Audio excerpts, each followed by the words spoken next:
Live streaming is on. Good evening and welcome to Extinctionati meeting number 127.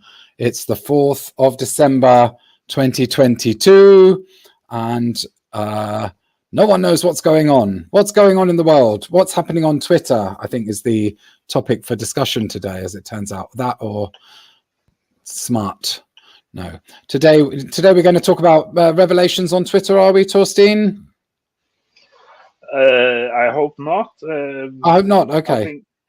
I think it's kind of been, for me anyway, a little bit too much. But I guess we could touch into it if somebody is. I'm personally. Yeah. Well, I mean, the other alternative was like the issue of narratives. Then, yes. How to narratively communicate about stuff where we seem to be caught between having to write a dissertation to explain the state of the world or to have to make very short statements about it.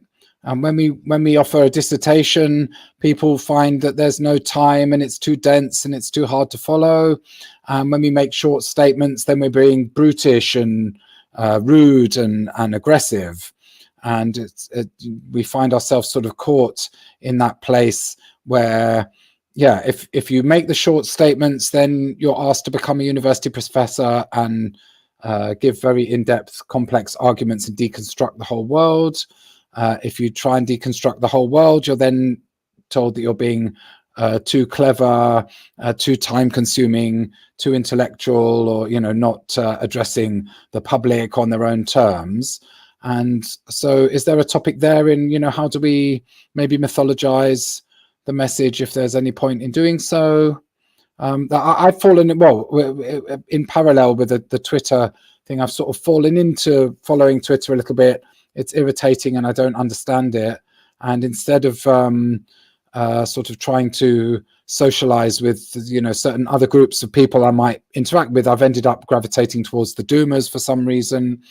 And they're all sort of circle jerking a little bit, telling each other how doomy everything is. And then occasionally some normies or non-doomers from the outside dribble in to the conversation, just going, "Oh, you're all a bunch of Burks." But there does seem like there's a group of people who would like to try and still communicate about the state of the world. And I don't know if we've given up doing that or not. But is there a topic in there, ladies and gentlemen? Yeah, I think so. I think that's a good topic. Can I say something before you start? I just wanted to think: is there really a need for us to communicate to people who don't want to hear? Or, I mean, isn't it a waste of energy and time? We're doing a fantastic work between us. We get people who join the stream. We have new people who comment on the sub. We're not in for the numbers, and it's really a waste of energy and time to try to. Maybe we are the freaks. Who cares? But I think we need to build on what we have and our little community and our wacky things, but maybe to make sense to us, and spending a lot of time trying to translate what we have explained 100 times, what Hugh has explained to us, but what we have discovered ourselves to people who are not even interested, seems to me a bit waste. That's a very good input and comment. I totally agree with you. I think you could say that it's a difference between these meetings in this cult and to meet totally new people who you start from scratch with every day. Like if you meet strangers on Twitter or whatever. And I think there's no competition that the best conversations are with the people who share the same, who share the background or the talking together for 127 meetings or whatever. But what I was going to just remind you of was that I tried in June to summarize many of the collapse ecology points in a series of 3 or 4 videos on this channel on Going South, and it's interesting because there I was trying to fight the potential backlash of people coming in and saying, "Oh, you people are evil. You want people to die in their millions, right?" So I made some points which I thought were quite careful and explained it in a quite a good way with text and voiceover. And I kind of expected a huge backlash with people, shouting me down and accusing me of every bad thing in the book. But that never happened. So I think as Bob said, and I think you said, Sophie, we are kind of let's say expecting something that won't happen, or let's say we are worried about an angry backlash that so far hasn't happened, because most of the people who would be angry, they try to shut their eyes to this stuff anyway, so they won't be at our throat, I think. But it's like just to take the main points of those midsummer deep ecology videos I'm talking about. The main point there is that, and I'm running the risk of making it too short again, so that people will be angry. But then I can refer you to those videos. The main point is that if and when there is to be a huge collapse of industrial civilization, people are sooner or later going to die in their billions, right? And that's not something that we have voted on and that we want to happen. It's more like, what are the consequences if that collapse happens next year, and what are the consequences if it happens 20 years later than that, right? And we are able to, in this group, in this cult, we are able to see the difference for the ecology, for the rest of the living planet, that maybe if human industrial civilization collapsed next year instead of 20 years after that, maybe that would be beneficial to the living planet, to the biosphere, and to Gaia. And trying too hard to fend off potential future attacks that say that we are evil and we are eco-fascist or whatever, it's kind of futile, because so far it doesn't happen. So I think we should just go for the cross that bridge when we get to it strategy, and wait for people to come on here, for instance, and ask or accuse us of that, and yeah, this can be an invitation to those people to come on here and. Is this a topic for next week's meeting? Come and accuse us of being eco-fascists. Yeah, for instance, yeah. That sounds like fun. I'll be there. Yeah, but you see, a lot of people who have I've read some comments and through the last year or so are puzzled by us, because we are doomers. We have absolutely no hope. There's no escape. But at the same time, we're having mighty crack, and we're laughing, and we're just progressing, and trying to live a good life, and trying to do our so it's puzzling. And for example, if you look at those horrible things in Reddit, and I hardly go there because it's so insane and depressing, collapse or collapse support, the people in there, I don't know what they're doing. They're eating their tail, and they're just, and when they are faced with, especially when Hugh was around and he used to put things there, they were like, no, as you said, eco-fascist, go away, we don't want to hear you. So it's as you're saying, Torstein, it's going to have to be somebody who will hear something we're saying and say, well, yeah, that resonates with me. Let's see what these guys have to say. But it's not us that are going to go and preach the world and say, we are the Extinctionati, we've got the truth here, we're going to save you all, and we're going to, no, it's so I think the eternal conversation about, oh, these people are sleepwalking into catastrophe. They don't know. Well, we should leave that. It's okay if they do that. It's okay. Let them do it. I mean, I know I'm more concerned about saving my little bit of river or lake or water around me and the plants and the trees and the animals here than if people are not don't want to just to have. I mean, if they're not ready and if their consciousness is asleep, what, you know, it's not your role. We're not a religion. We're not a cult in that way, you know. We don't have a message, and we're not going to try to convert the pagan into believing in the 12 rules of the Extinctionati and the manifesto. We're just proposing something that suits us all, like the little group and all the other people who gravitate, who watch this, who don't talk, who write, or who are interested. But that's I think is why we're here, and we're here for comfort too, a lot. Yeah, I agree with that. There's also the I call myself an ex-activist. That I used to be an activist. I'm no more. And but even sort of whatever remains of the reaching out or the activist kind of thing, there I'm also on the point that you made, Sophie, that I don't have to. We don't have to tell people. We don't have to inform people about the things that are happening anyway, because they will happen anyway.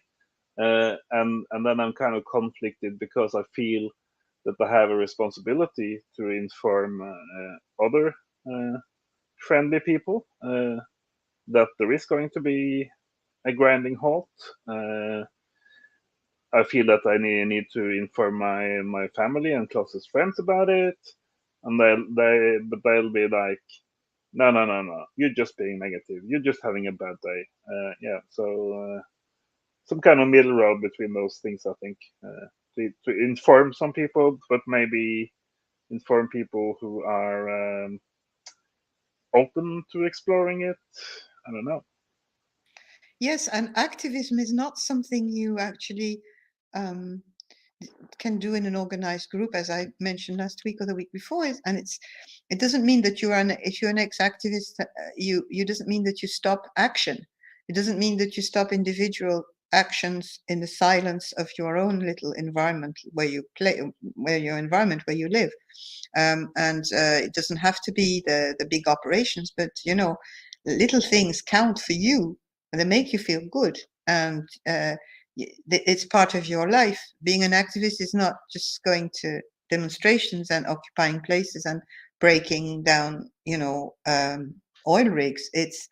It's plenty of little things that you can do every single day to put some sand in the machine, or to stop certain things from happening. And even saying little things to people, sowing little seeds, is a form of activism, that's for sure. But you don't have to expect an outcome for that. You just throw out your thing and you see what happens. It's like a bottle that you send at sea, and the message will maybe arrive. Yeah. You We know. have a comment from Mm. we have a comment from the YouTube chat. It says, "You guys talk about magnetic change." That's from Eric Larkin. I think that's quite a good comment. That the change we're talking about is magnetic, and people will be attracted to it. If they are attracted to it. Yeah, but do you really want people to be attracted to it? You see, it's such a personal process. We have, all of us, told a little bit through the years our stories, how we got through to Hugh's videos, and how we started to meet, and how we start, what age we were when we realized our predicament, and all sorts of. We all had a different path, but none of us was fished out of the sea, like, with a hook. We had to do our own grieving and our own realization and our own maybe breakdown, and realize the civilization we're living in, and understand a lot of things about politics and the system. And that is something you usually do by yourself. You have to do it by yourself. It's a bit like a spiritual journey. Nobody's going to do it for you. Yes, and these things very often take a very long time, many years, maybe a decade, to really come to the place where you realize that there is no 2040s or whatever the thing is, right? It takes a long time. You start by just feeling a little bit sad or emotional about it, like 20 years ago, and then maybe you try to block the entrance to a bank in your city or something, some kind of silly activism, and then maybe you catch on to people like you and Lord you and stuff, and start thinking about it, and it just goes on and on because it's kind of an educational spiral where you return to the same issues.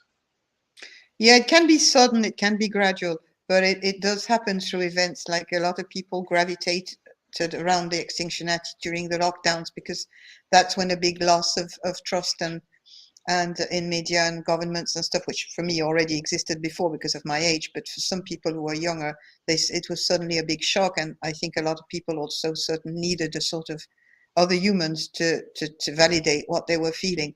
So there was this process too happening, you know. It can be sudden. It can be sudden. Suddenly, like the Matrix red pill, you know, it can be. Yeah. What do you think, Bob, about getting the message across to normies? Well, I think the only thing more scary about the population being in denial is the population not being in denial. Myself, so yeah, there's a certain titillation in the idea that, oh, you know, try and tell people what's going on from the point of view of, you know, if there is some thin shred of a possibility of like making things a bit less worse, shouldn't we do what we can to put the information out there, or try and, but you know, there's no one driving the bus, as someone said, or, you know, there isn't anyone at the helm who can do anything about anything. So yeah, it's very hard to have a sort of concrete sense of whether it's better to sort of, I don't know, just in our personal interactions, you can't help. I mean, it's more about the sort of sanity of the thing, in my opinion, I suppose. It's like when you're talking to people that you consider otherwise sort of reasonably lucid and sane, possibly, and then the topic of anything relating to this stuff comes up. Yeah, I don't know. And then they're, oh, don't be ridiculous. Oh, you know, all of that stuff. And so as events sort of unfold that kind of bring the collapse of civilization and the environmental catastrophe, or whatever you want to call it, the ecocidal scenario, into focus in a way that sort of really dribbles into the normie world, you still can't talk to the normies about it. So I guess part of it, of feeling like it might be worth saying something, is if someone somewhere could possibly do a small thing to make things less worse, then it's probably worth trying to get things out, on one hand. And then the other thing is that when you actually talk about this topic and you have to feel sort of apologetic, oh, I'm one of those doomers, it feels like you're actually suffering from some sort of insanity. Yeah, but those words like doomer and normies are very reductionist, and they're handy to use when we're talking, but they don't depict a reality. Yeah, but we're not going out and talking to normies. There's no shades there. There's no different shades, you know, and that's it's handy when we talk, but it's also extremely dismissive, even to ourselves, to call ourselves. Yeah, but that's what they do. It doesn't make any sense. It's just, you know, it's just doesn't. It's just it's like when we were talking about sex. Sex is something you do, not something you define yourself with, like the gender. Yeah, I definitely agree with that. I think labels are bad. I mean, I slightly disagree. I get the feeling more and more I just talk to people every day, more and more people who you're labeling as normies are like fully open to a lot of these ideas now. I mean, last night I got a cab home, and the whole way I was talking to the cab driver. I mean, maybe it's because it's cab drivers, but he was completely like on board with everything I was saying. I was just going through how, and I was basically talking, I wasn't being so blatant about it, but I was like, sort of joining all the dots for him and how things are falling apart now. And he was fully, he didn't say, "Oh God, you're crazy." Like, he was fully on board with what I was saying. I was just sort of talking about the economy, the energy crisis, all of these, the war and all of these dots connecting. And he thought it made sense, and he didn't really disagree with me. I don't know.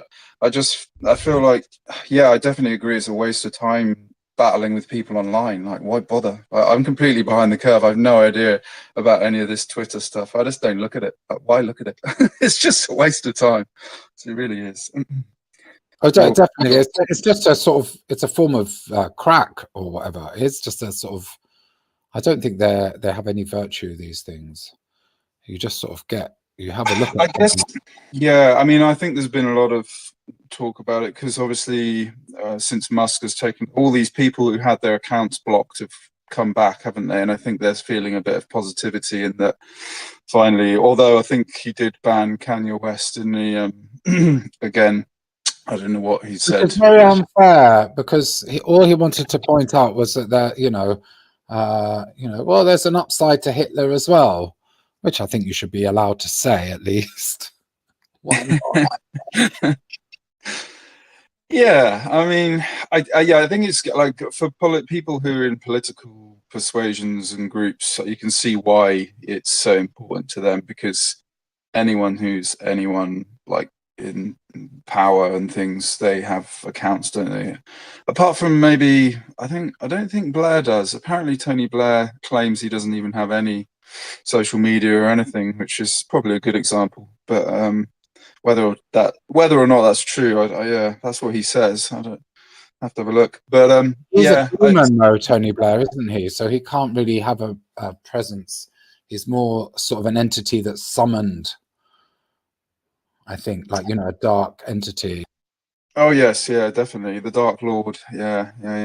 Yeah, the people on the social media, the ones that you hear, they're the sort of showbiz clowns, aren't they? Really. Yeah, I mean, yeah, generally these sort of people, they spout things, and it's that form, isn't it? I don't know. It just seems like for politics, it's very important. But if we're like, not interested in politics or think that that's pointless, then yeah, why are we paying attention to it? I don't know. Is it because you guys have been talking to other doomers on there, or just? I suppose it's just. I know it's addictive though. I can see why you.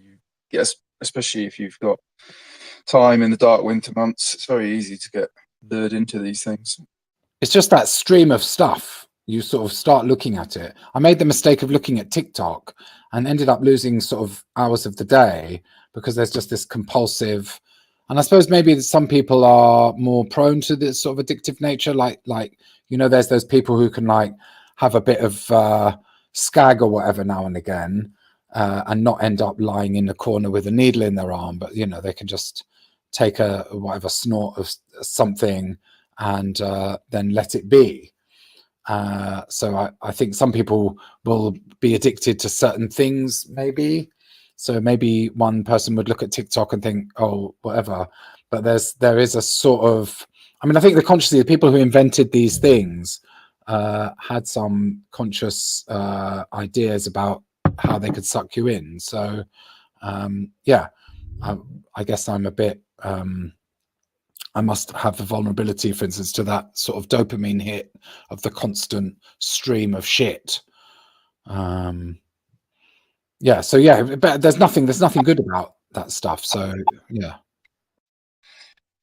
Yeah, I mean, I agree. Like everyone is prone to. We all have our weaknesses, and I'm not like some. I mean, yeah, I'll probably be paying attention to other things which are probably bad on the internet or like whatever, But I just feel like, I don't know, where are we getting to when you're just banging your head against a brick wall? If it's just people that, I think people behave just generally really badly on the internet as well, which doesn't help. And then you can just, I mean, I think it was many years ago that I sort of realized, it's a bit like you, I just realized, like, I'm just wasting my life away here, like, you know, arguing with people about things, and it's, I don't know, I just think, why? You may as well go out in the garden or go and enjoy nature, right? Stop sitting on the internet. Damn it. Yeah, that's what I think. I'm not having a go at you, Bob, but yeah. No, I don't feel that way. I think you're completely right.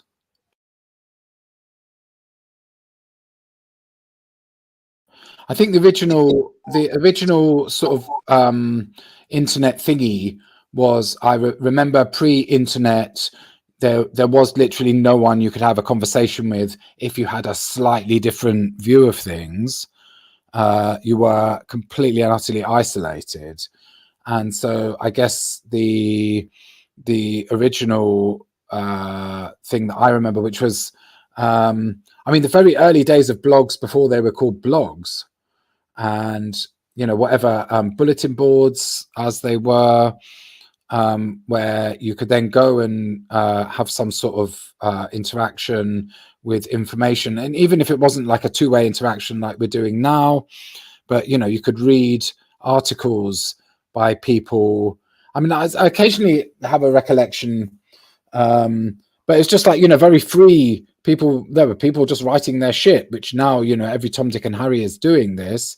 But even before like Blogger existed and stuff, people had a website, and there were some really entertaining people and people saying weird stuff, and you could read, you know, just regular people writing stuff. I don't know why I remember this. There was a website called Misanthropic Bitch, and she used to write some really like bitchy and misanthropic stuff. But, you know, there's people writing that you would come across that normally you wouldn't find. You know, the library wouldn't be buying books like that, or, you know, even if you went to a library or you went and interacted, you know, in a social event with people, if you were unfortunate enough to have to do something like that, and you literally couldn't find anybody to have a conversation with, not even about iffy subjects, you know, on the very fringes of stuff, but even if you happen to like Frank Zappa, you couldn't have a conversation with anybody.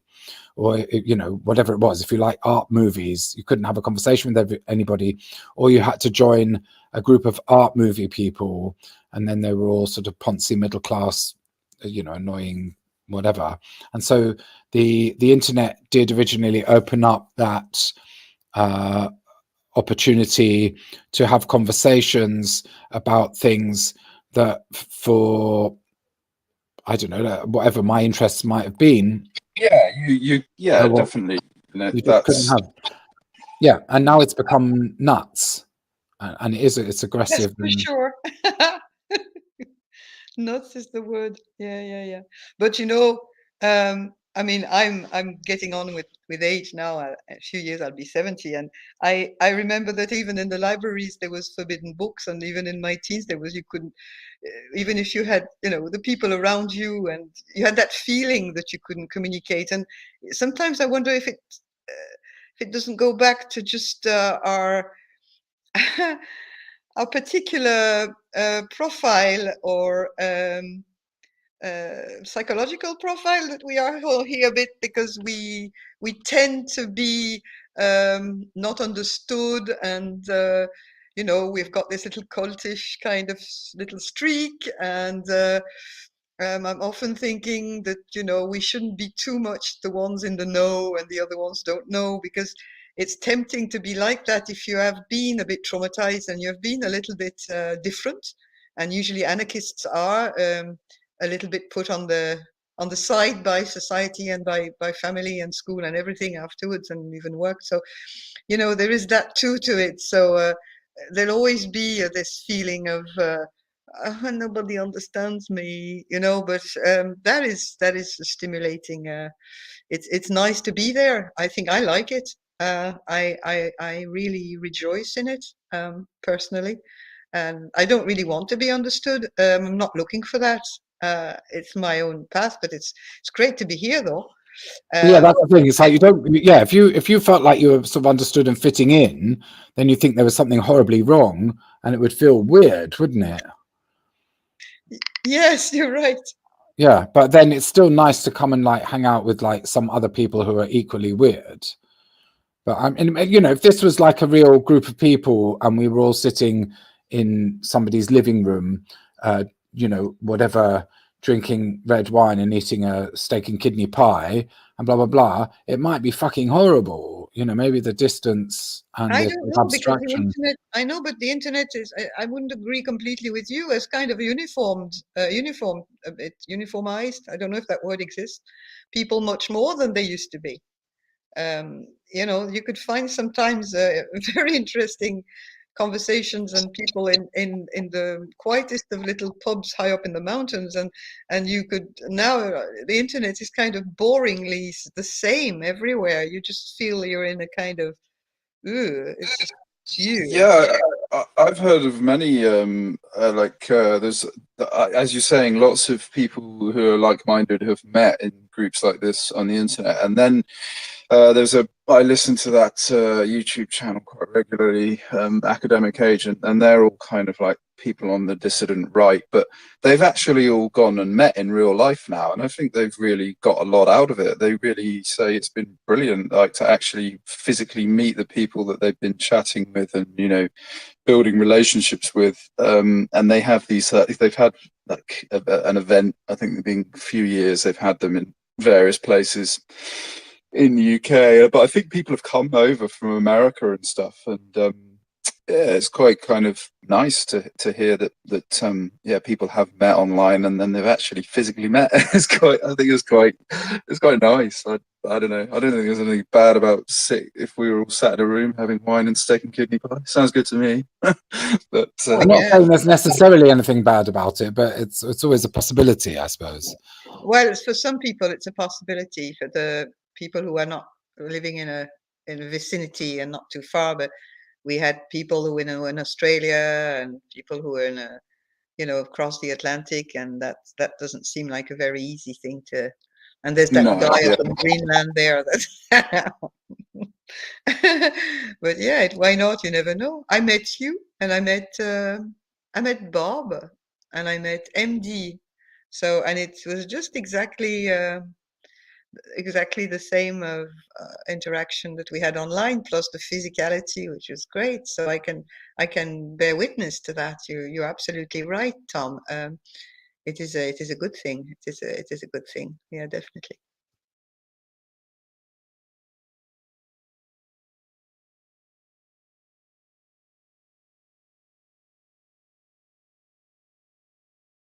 So what else? What have I missed?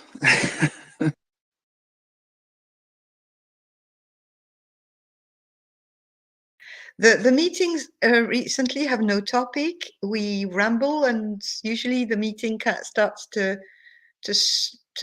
after the first hour we start to get into something. There's nothing really. We are without a leader or a speaker, and it has made things a bit awkward. So I think we're just joining together on Sundays, and we kind of on this little rock of sanity or insanity, however you want to call it. And there's nothing really to say. I don't know if you're still looking, Tom, at the subs, so people are posting. We talked about the flippening recently again, and there's been a few people who contributed a bit more to that.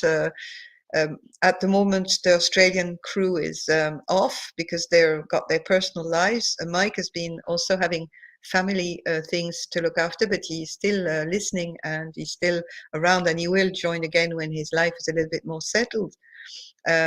We have no agenda at the moment, no big project, nothing, unless somebody wants to suggest something now. Is there a subject that you would like to discuss, Tom, about? Because there's one from the States, two from the UK, and me from Ireland, and one in Greenland. So there's a kind of different geographical areas, plus the people who are on the stream. So we can see the questions on the stream. So if you have anything you'd like us to talk about, just suggest away. Yeah, I'm looking forward to the blackouts, the rolling blackouts. I think they're coming. They had a few like scary media things. The National Grid were preparing Is it going to be this year? last week. Sorry? Is it going to be this year? Well, I think this coming week it looks like we've got some. There's the Arctic circulating. What's it called? That big gyre of air above UK. I think it's at the minute. It's high pressure north of UK and low below, is it, or vice versa? But it means that I think we're getting a lot of like northerlies and easterlies, like the winds. But it's not.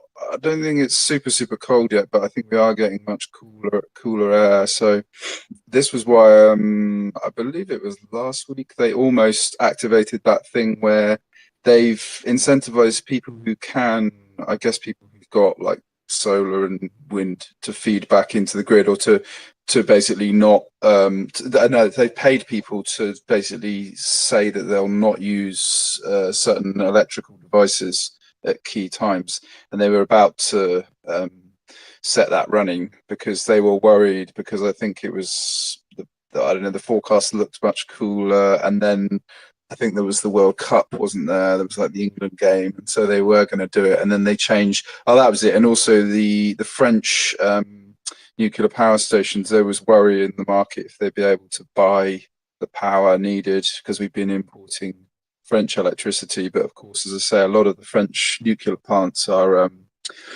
down for maintenance and things. So there's this sort of many factors that are now looking like things are sort of moving along really, with the energy crisis. This is brilliant. There's a I don't know if you read Consciousness of Sheep, which is a very good blog. I've heard of that. I haven't looked at it in a while. He's brilliant, that guy, and he's wrote an article I just linked in the chat, and he's basically saying that it would be very, very easy for the British grid to go down and not to be able to be switched on again. Like our electricity grid is so vulnerable. Anyway, I put the link there. Maybe I'll stick the link on the sub as well. You have to read Consciousness of Sheep if you live in England. Definitely, it's I'll check that out. I haven't looked at that. But basically, our electricity grid could just go down, and there's no way to switch it back on again if it goes down in a certain way, I suppose. And people. Why is it that it's not going to be easy to put it on again? Do you remember the details of that? Yeah, well, basically, because if no, I can't remember the details right now. But basically, if basically something goes bang, so if it gets very cold and everybody's using all their electricity all the time, and something goes bang and they have to turn it off, then to start up like a gas power plant happens quite quickly. But all the other stuff is, once it goes off, you can't switch it on again. Yeah, I think you have to. Maybe you might be referring to, like, I know that, for example, we don't really have many coal-powered power plants left, do we? And they've, I think the remaining ones were mothballed, and it takes like months and months and months to get those things back up. Yeah, I believe that's the case, but. Yeah, I mean, it's kind of good in a way. Yeah, it's like the incompetence of failed energy policies going back decades are leading to the UK being incredibly vulnerable. Yeah, and now with all these other factors playing in, but you only need a few days without electricity before everything. You only need a couple of days without electricity before everything goes completely balmy. I mean, if we get another like another harsh winter, we haven't had a really harsh winter in a long time, but if we do get one, then that would be absolutely it would be good or not. I was looking at the forecast, and there's northerly winds coming and very low temperatures coming very soon this week on this area of the world. So it's going to be put to the test. I was looking at a question that was put on the stream there about the book by Jeff Krippels, The Flip, that was suggested to Hugh. He actually mentioned it, I think, in a meeting. He talked about it. I didn't read it all because I didn't have the I didn't have the chance, but I did have a look at some parts of it, and it looks very much like the conversations we were having about the woo, and you know, the all these experiences that can make us completely turn upside down. So, but I couldn't answer the question that is asked, which is, has anyone else here checked out that book? Has anybody else checked out the book? Because I haven't read it all. I just read some pieces. I have too many things to read. I didn't read that one yet. It's on my list though. There is too much content, isn't there, really? It's very hard to keep up.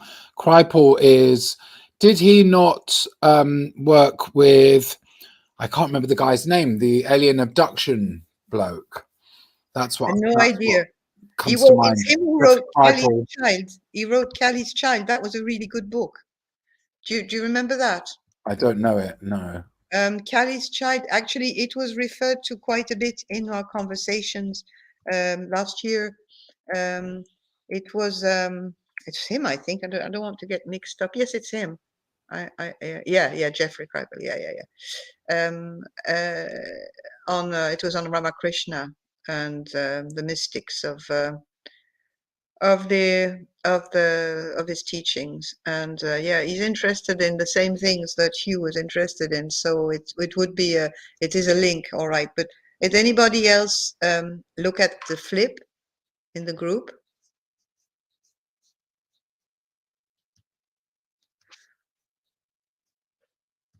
Well, if nobody else, we could look at it and maybe talk about it another time, because it's really all about our cosmic nature, and Book club.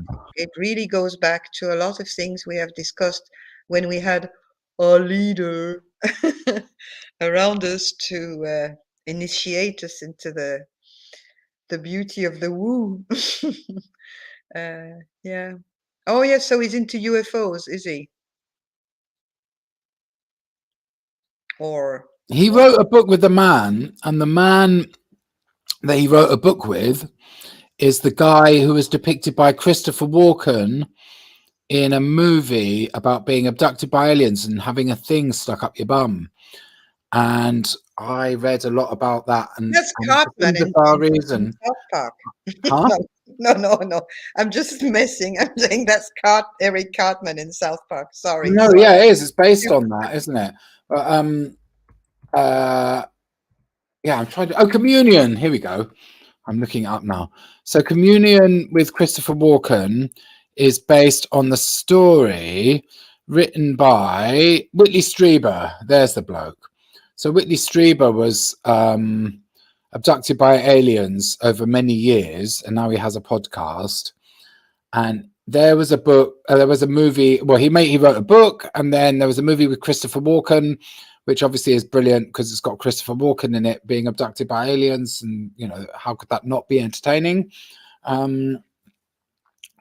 Yeah, and anyway, sorry, this is very tangential though. So, but I'm vaguely conscious that Strieber and Kripal wrote a book, I think. But that's where my knowledge. Supernatural, a new vision of the unexplained. There you go. I don't know if why do the people in YouTube not come and join the thingy chat so they can say this stuff? Strieber is a cult leader. Yeah, I don't know enough about it. I'm kind of curious. He talked about being abducted by aliens, but I think that the suggestion was possibly that was like his sublimation of childhood trauma or something, and he turned it into that narrative. But I don't remember where these ideas are in my head coming from. Oh, I remember. I'll have to find this Darren Stevenson talk. He talked about UFOs briefly, and his opinion of it was basically the left hemisphere has anxiety about not being at the driving seat, and like when you go to sleep it kind of disappears into dreams, which is basically like the right hemisphere's thing, and so it perceives that loss of identity as an alien abduction. Oh, that sounds plausible enough. Wow, that's interesting. But you know, it would be a good idea that people who, like I see on the stream that there is somebody who seems to be interested in that. It's a pity that you can't join the conversation as Bob was suggesting, because you seem, I mean, I remember when we were talking about ufology, and I really don't like that subject, but I really like the approach that Hugh had with this his approach to that, because he was talking about information energy, and we always come back to this, don't we? It seems like we turn around, we talk about plenty of things, and then we come back to this. Funny enough, it's like it's a recurring thing that comes back and come back. And we had a few meetings on information energy in the spring, and then it sort of disappeared because there was not enough people who had really talked much about it, or studied it too much. And I'm an avid student of all that. I'd like to understand more, because I'm really quite ignorant on that, and it's a fantastic subject. Really fantastic subject. So yeah, people to talk about it as much as possible. If people are interested, there's actually quite a good series on the BBC or the radio. It's been going for like a year, and they just had a recent story as well. It's all kind of like ghost stories, and it's called Uncanny. I'll put the link. But it's actually quite. They have like an expert, and then they have they have a skeptic and a believer, and they're like the expert witnesses, as it were. And then they have the people who strange things have happened to, and yeah, there's some pretty hairy ghost stories in this series, but they're quite well put together. It's quite interesting, and a lot of the people who all of these strange things have happened to are supposedly, upstanding, very quite career focused people. There's academics and all sorts of different people, and doctors, and film producers, and all different people from all over society that have had these interesting experiences. And yeah, it's cool. So yeah, I'll see if I can get the link for it, but it's quite good if you're into that kind of stuff. And they talk about, for example, the latest one was called The Witch Farm, and they've done a dramatization with it as well, which is all right. But more interesting is just the amount of crazy, strange phenomena that happen in this place in Brecon Beacons in Wales, and they have all sorts of people coming. This was, I think, it happened in the early 90s, but they have exorcisms done, and then they have a guy who turns up saying, oh, it's all to do with ley lines, and they have those, they reckon there's bad energy there, or there's streams crossing, and there was some murder that happened there, and all these strange things happen, and the electricity meter is running off the scale. It's just whirring away, and they end up with insane electric bills, and they can't pay them, and then they send the people from the power there, and they're they can't explain why, and then they initially think, oh, it must be a farmer that's tapping off their electric, and they're no, that's not happening, and then they just have to basically just admit they don't know what's going on. And but yeah, it's quite good. I'll see if I can put I'll put the link in if people are interested.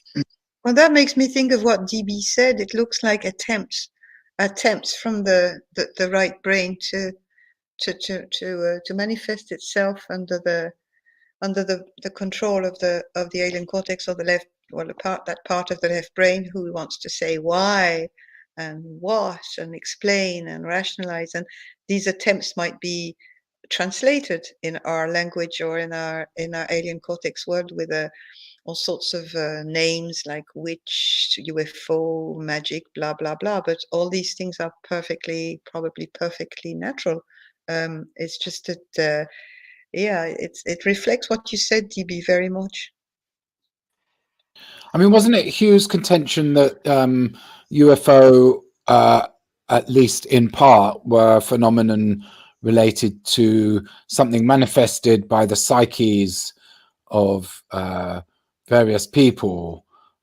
So he was talking about combat pilots, people flying military aircraft, and in moments of extreme stress, where you might be on the verge of a blackout or something, that there would be a release of some psychic energy that could manifest itself as a UFO, and even the sort of aggregated psychic energy of, say, the military industrial complex, or a bunch of paranoid, stupid American generals or something looking in the sky for an enemy.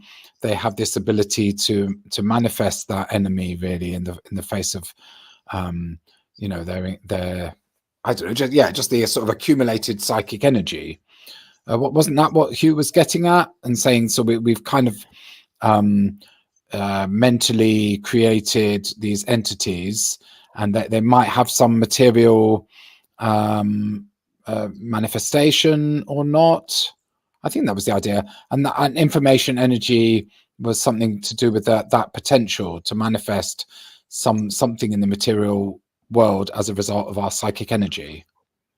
Well, yeah, that's true. I mean, look at our civilization. Where did that come from?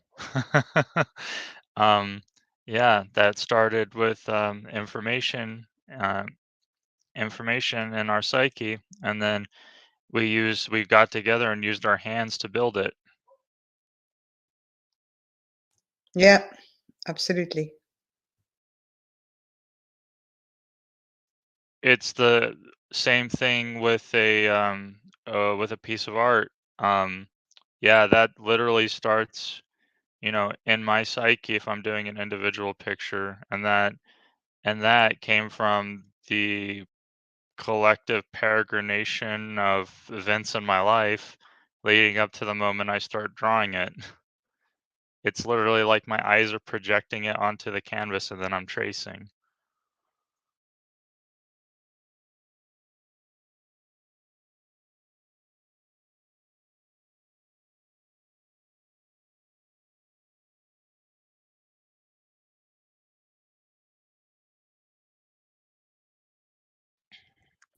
Yeah, it's really incredible. It's really incredible stuff to think about all that, how the whole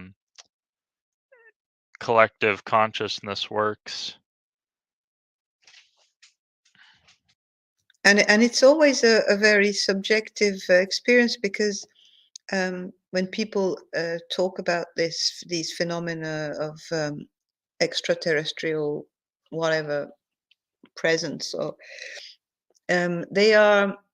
they were, well, up until the 70s, 80s, people were relying on photographies, and kind of, and they were, because the technology wasn't that great, you could imagine all sorts of things.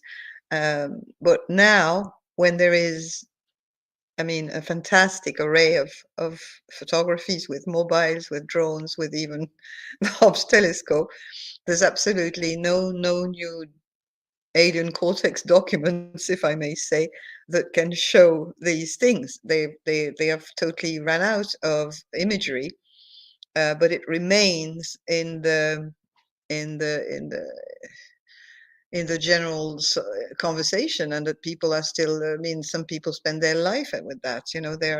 I've got a neighbor, I mean, he's just like completely just, it gives me a headache. Like, everything is related to the presence of extraterrestrial and everything like that.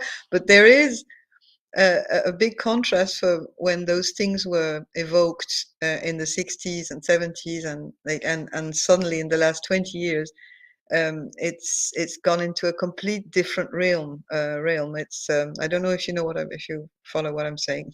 I think you'll find that the aliens' cloaking devices have increased in sophistication since the invention of mobile phones. Ah, thank you very much, Bob. Now that is what I needed to hear. I mean, I have find a it. sorry. Oh, go ahead. Going south. Okay, I have a friend who's kind of like that, and I took her for a walk in the woods back in Oslo, and everything that I thought that the moose had done to the vegetation, or that the snow had done by bending the trees during the winter and stuff, she actually had a good explanation for how different kinds of UFOs and extraterrestrials had done all of that stuff that used to go on in the Norwegian forests for centuries and millennia, but now all of a sudden that was all done by people and creatures who don't belong here. I don't know. Yeah, and another thing I find interesting. So the UFO, like they say that, like humans were created by aliens, or there's some aliens from space that are running everything. But it's like, I think it can be looked at a little bit deeper. If you look up at the sky, you are looking up at the universe, and in a way, we are a microcosm of what's going on out there. So in a way, it's true. But yeah, the aliens are probably real in the sense, and that's the phenomenon of their psyche. So yeah, there's that, but it's fascinating because I look at that, I'm like, yeah, I mean, if I look up at the sky and we say we came from the sky, yeah, that's true, because up there is the universe, But of course, and we are down those here is the from universe stars. too. Of course, we are dust from stars, and of course, the universe, the cosmos is fractal, and that every part, you know, it's the whole thing of the part and the whole again. So yes, of course, but I still think that latching on to the cult of um, extraterrestrials and UFOs is a dead end. You end up in another cult, basically, where you kind of project on UFOs and extraterrestrial life a kind of religious belief, and it doesn't lead you anywhere. But looking behind it, yes, absolutely, GB, absolutely. And also, it's often correlated with knowing nothing about how the forest works and how snow and winter storms bend the trees over a river and stuff. It's kind of like if you have spent no days or weeks or winter nights out, or haven't been skiing in the forest for the past 20 years, but only sitting in your flat looking up at the stars or whatever, or simply not having been outside the city, then it's easy to think that all of those things that I don't know about, they have to be have happened due to extraterrestrial interference with our birch trees and spruce trees and pines and stuff. And no, even if you have what do you call that? A little ridge in the forest, right? And the vegetation on that is almost always like half a meter high or something. Incidentally, the same height that the moose and the deer and stuff will chew it or eat it. Even that tended to be UFO, or what do you call that kind of energy or rockets, whatever. If you have like a UFO hovering over that ridge, that would do the same thing as the deer and the moose. I find it quite fascinating. It's almost like she was saying to me, "Oh man, you shouldn't be mansplaining these things to me when I know everything about how the UFOs did this."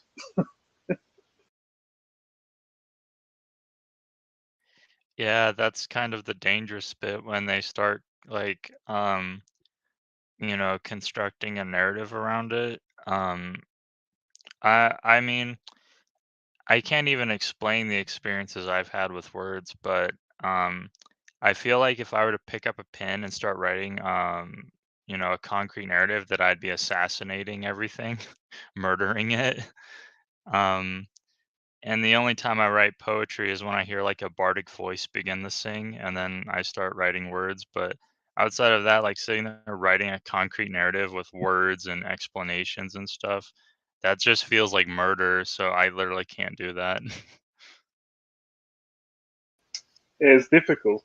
Uh, I have that kind of a project now in December, and it's easy to get the idea for it, but it's harder to commit than to finish it. Well, it's back to the master and his emissary, and if you're you need to you can't let the words dominate you, but you can use them as tools. It is an art in itself, but it's also an exercise, nearly a spiritual exercise, where you have to suddenly realize where everything is coming from, and how actually made me think that I'm rereading "Don't Sleep, There Are Snakes." You know, the book that you was talking about with that guy Everett who lived with the piranha, and I'm reading it again. I read it a long time ago, and I'm reading it more in the light of what we've been talking about, and there's amazing things about language in that book. Really, I would recommend it to all of you because it's actually very a lively book. There's a lot of anecdotes and a lot of stories of his adventures in the Amazonian jungle and his family, and but also the description is of the life of the Pira is very, very, very funny and interesting. But also because he's a linguist, his approach to the use of language in the Pira and himself, and it's really a mine, that book for learning about these things. The Don't Sleep, There Are Snakes. It's really, really good. Yeah, I'll have to check that out. That sounds really interesting. It's such a lively read. Do you know, you just don't feel like putting the book down. It's not boring. It's not like, sometimes, I mean, Jesus, those anthropology books, sometimes they're big, heavy things. Even James C. Scott, sometimes you have to take a big break on holidays after you've read a few chapters. But that one is, you really want to go on because he mixes up anecdotes of his life with his kids and his wife and diseases and everything and the daily life of the Pira. Good story for that sort of thing. And I remember there's this thing I was reading. It was a bit on living Thelema about magic and art and stuff. And the guy was basically saying, a way to think of it going into all the woo stuff is you're basically the prophet of your own religion. But the thing is to not make a religion. That's the difficulty, and then it seems that a lot of people that have those experiences are stumbling into creating a cult. Yes, absolutely, absolutely, and that's what in the book was represented by the fact that the Piraha didn't differentiate themselves at all from what was around them, so they didn't really have a lot of words for certain things because they were not. It didn't matter because they were, and even when describing um, pains or grief or things, because they had this, they integrated it into themselves. So there was no separation, you know. It's just- They it's have it. They have it too warm. very, especially for a writer like you, Torstein. That sort of book would be really interesting because I'm not a writer and I'm a reader, but I'm not a writer. But I can understand the angst of the writer who must be struggling with the tools that he's given and the structure of the rationality of language and yeah. I'll definitely check the book out, but I think those people you are talking about from that jungle area, they have it too warm and too hot and too comfortable around them because if you live up here in Greenland, it's like you do have a word for ice and you do have a word for open sea that you can fall into, and you do have a word for polar bears and stuff because otherwise you wouldn't be here. Yeah, but they have snakes and they have dangerous spiders and they have deadly heat and they have they have every place has got its dangers, but it permeates the book that there is this non-separation and not for everything. They have words for things, but it's you'd have to read it because I'm not very good at explain. I need to have my notes and the book with me, which is not there to Oh, give you you examples. know, that's making me think of something. So the I wondered about language because the only language I speak is English, so it's the only one I can use. But there are so many words in English, it's crazy. There's probably thousands of words, maybe more. I have a thesaurus and it's really thick. That book is like a brick of the English words, and I'm sitting there, and I'm like, maybe all these words in this language are the extent to which the dominant culture has sliced the universe into pieces. Maybe that's what that means. The more words a language has, the more the mind has sliced things up into its concepts. And so, I mean, I'm not sure, that was just sort of an intuition that I had looking at this. Well, it's not necessarily, because at first, I've got two languages. I was brought up bilingual. We were speaking French and English at home, and I could really we were speaking it all the time, mixing it up when we were kids, but I could go from one to the other, and my parents did the same. And then I came to Ireland, where there is an old language here, the Irish, the Gaelic language. And then I started to look at that language because my kids were learning it in school. I didn't have the time to learn it, and I didn't really have the inclination to learn it, but I looked into it a little bit because a lot of people speak it around me. And actually, what I saw is it's not so simple. You see, for example, there are words in Irish. There's probably sometimes 8 words for one English word, for example, to describe um, a sunset or the rain or different things of nature with a kind of a different view of it. And in English, there's only one word, and in Irish, you'll have, yes, it will be. It's a word in itself. It can't be translated, but it has to do with the quality of it, or a sensation of things more than an explanation. So there is a lot of different things that you can't really generalize. You need to know a lot of languages to be able to see exactly what's going on. I actually, English has much less words than French, and it's not such. I think it's got 30,000 words or something like 25, 30,000. I think France has got 30 to 40. But Irish, certain words have had to be created because it was a language that existed before civilization and before industrial, definitely, and even farming civilization. So a lot of words were created from nearly English, but all the things to do with nature. I mean, there is so many. I mean, I'm not a specialist in Celtic language, so I wouldn't be able to give you all these explanations. But I've been to meetings of people who know a lot about this, and I was absolutely taken by this. What, 170,000 in English? Oh my God! Because I was thinking there was much less, because I was looking at the dictionary. Oh my God! So I'm completely wrong. Oh God. All right. So there you go. There you go. I'm totally out. So I imagine, but the Irish language might not have as many words, but when you come to describing a field or a blade of grass or the sea or a stone or certain things, yeah, and every place has a name here. On the road, like a field has a name, like this field has that name and this field has that name. That doesn't exist, you see, in English, or It's What am kind of the same thing in Norwegian.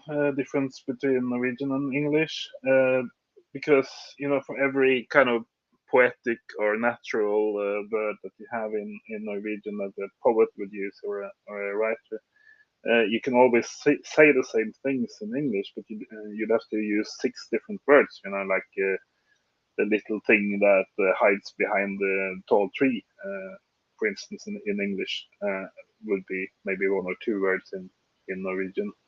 So it's kind of those kinds of differences. And Greenlandic or Inuit language goes even further in that direction, with having words that are as long as sentences, but with no spaces. It's just a one big long word, and it actually expresses a full sentence, because it's inflections and all kinds of things that go into it that makes it impossible to learn for an outsider.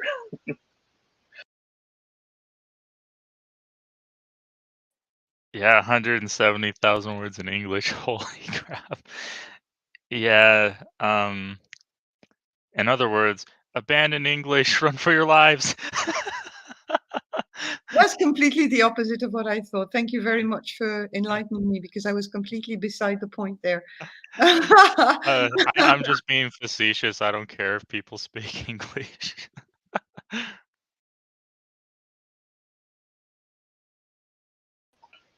No, but I think it's a point what most of those words are about. in a very, very technological industrial civilization like the English and the American one, I would assume that not that many of those 170,000 words are about the tall oaks or the glens in between them or any natural things. It's probably about how to loosen that screw in the machine that you use to mow the lawn or something.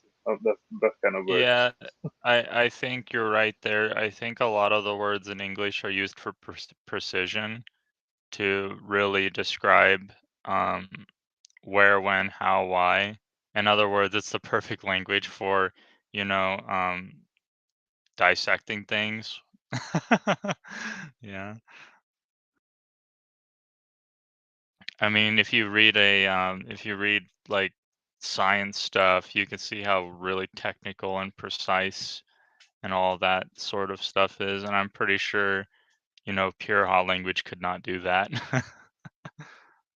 Well, I think that's why the English, they need several words in English to describe one word in Irish to describe a certain type of light or, of time of the day, because you can't, they need to have this kind of, I was going to say alien cortex type of description that the Irish language didn't need, because they had made a word for it that was going directly to the senses. Mm. Yeah, what DB said about dissecting things, it reminds me of a meeting I had in the mountains with a former biologist who is now hanging out with this old eco-philosopher up in the mountains in I can't remember the name of the mountain, but anyway. So he told us around the fire in the evening that he used to study at the university what he called microbiology, but after he'd been told to dissect, to kill and dissect and put apart all of these living things, he started calling it necrobiology, and then he just quit the study because he thought it was not because he couldn't see dead things, but he disagreed about uh, dissecting and putting apart a dead organism as the best way to learn about life. He thought that was counterintuitive. He would rather study living things alive in an ecological community. Yeah, isn't that like the essence of it though? Because, globally, if you back up and look at the big picture, science thinks it's okay to murder and destroy things for data. That's really fucked up, honestly. Like, if you want to know about an animal, observe them. I'm pretty sure ancient humans did that and learned a whole lot of a hell of a lot more than modern humans doing dissecting them. Yes, and the ideal today, or let's say 20 years ago when this happened, the ideal is to go out in some swamp or forest or something and find a little living creature that you use all kinds of precision words to find, and to find and put into a tube or something, test tube, and take it back to the lab. So you take a living thing out in nature, you kill it, bring it back to the lab, and then you pick it apart. That's kind of the scientific ideal for learning about nature today, instead of sort of lying out in the swamp and watching them interact with other beings. Yeah, that's just the opposite of knowledge and understanding, because if you take an animal out of their context, that animal ceases to be themselves in a way. So their forest or their river or wherever they live, and especially if you kill them, then it's just, you just miss the entire point. It's like, what can you possibly learn from doing this? They're probably just, trying to learn how to control things as they always are.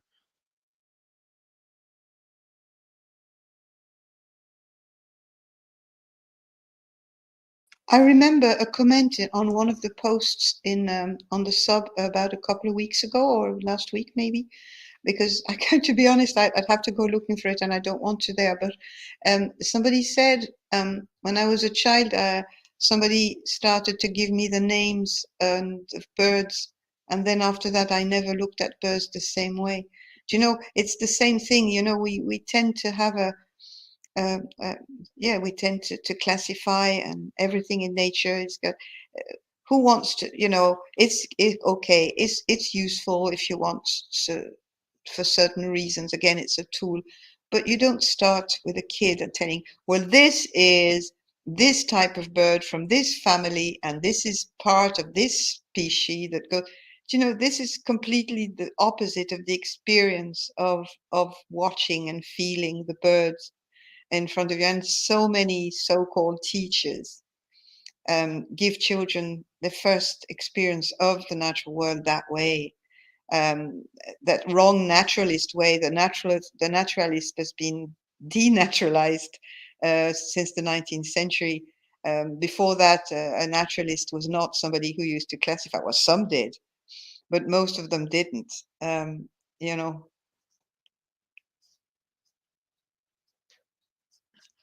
Yeah, it's shunting the authentic experience and then inserting the labels and the constructs to block people from actually experiencing life.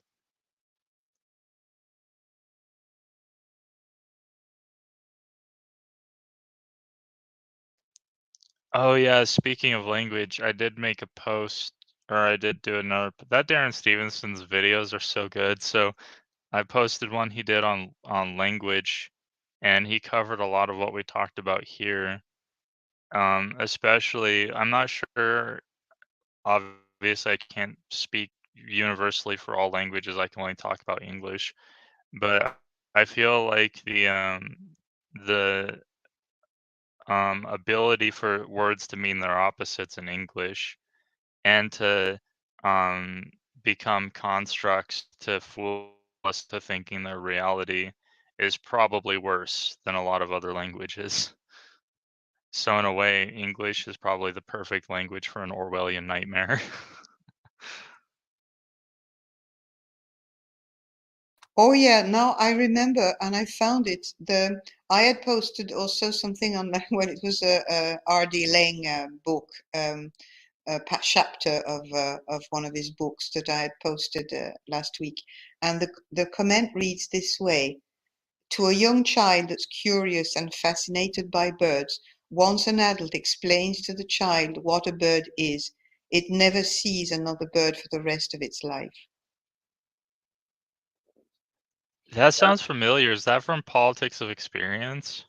Yes, but the comment is from Yeah. somebody called Socks Puppet, but that was the maybe he quoted something from the book, because yes, it's from that book, and the Bird of Paradise. Yeah, it's from that Yeah. fantastic book of R.D. Laing that is just a masterpiece. That I keep going back to it because there's so much to it. It's a real treat. Yeah. Mm. Yeah. I read that book. I read that book years and years ago. It was, I mean, this whole curiosity thing with me all through my 20s and stuff was prompted by my sense that, ever since my childhood, I knew something was wrong, something was fucked up. But that book, Politics of Experience, is it was, it was very illuminating. Basically, the entire culture is utterly toxic. It tries to crush any ability to have authentic experience. Always, because people, they get these constructs in their heads, and all they're doing is they're just defending and propagating the constructs. And so if somebody experiences seeing a bird in a different way, they will just attack that because all they have is a construct instead of, an actual experience. So they have like a thought of what a bird is. And then if a child sees a bird in a different way, it's like, oh no, I learned this is popular, so this is right, and you are wrong. And it's just, a mess of people destroying each other's experiences because of this culture, and that's really fucked up.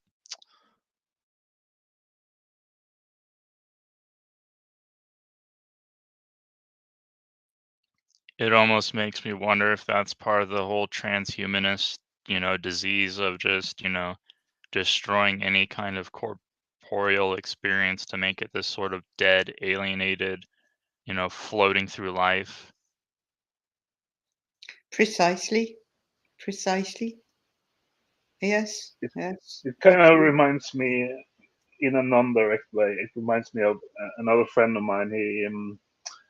He is an ecologist, and so he had a job for a project called Last Chance about taking care of the old growth forest and stuff, right, in the wilderness. So he went around on his job. He went around in swamps and forests and whatnot, all kinds of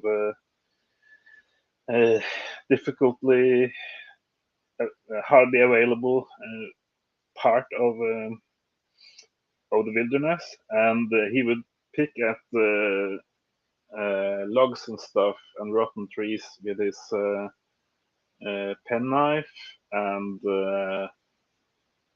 register, not kill the creatures or fungi and stuff, but register.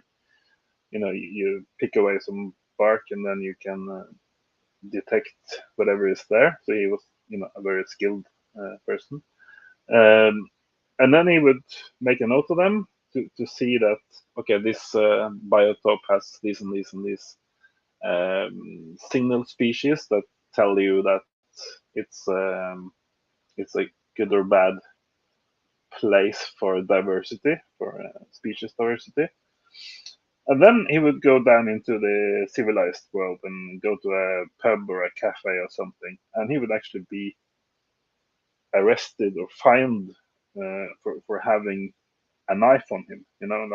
So, because you cannot have a knife in the civilization. So yeah, that's kind of how our society thanks the people who register and not kill but observe the natural diversity without killing the animals and plants, and who is trying to help us take care of these wilderness areas. They get either thrown in jail or they are fined every day for bringing their work tools to their job. It's kind of absurd, I think.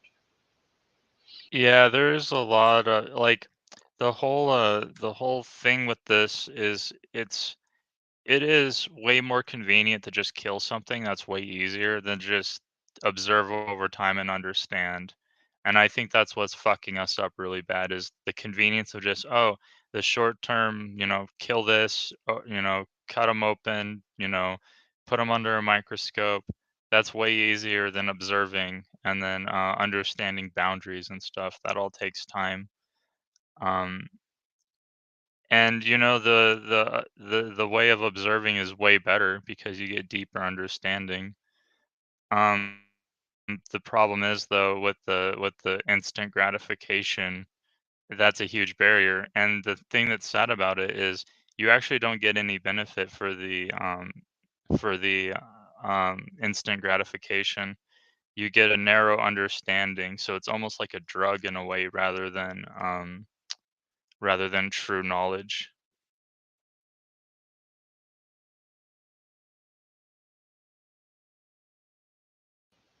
Yeah, that's true. I have the same general feeling about learning too many names of birds and plants and stuff. I don't need them. I think I have a suspicion that the reason we kind of have all the names for everything, and uh, yeah, I'm not against categorizing everything living and species and animals and plants and stuff, but for me personally, not as a university, but for me personally, I don't need all those names because I can walk, I can go hiking in the forest or the mountain, and I can enjoy it and kind of try to understand what I'm in the middle of from a more poetic or spiritual angle, you know. and it's not like walking in the forest with your notebook and writing down sparrow, crow, raven. That's kind of an autist's way of experiencing the forest, I think. Yeah, interesting. Yeah, well, that's why I was very shocked when I watched this video 2 years ago about Paul Kingsnorth when he had moved to Ireland, and he was showing how he was planting trees and living in a natural environment and everything. And he brought his children into the woods, and they had those little notebooks, and they had to write on them. You know, they were walking through the woods, identifying this and this, and I was like, man, I can see, like you going south, that it's very categorizing, can have can have a use, because certain species of trees have certain things in common, and you want to, so it's a tool. It can be used like that, but you don't introduce children to the natural world this way first. You don't.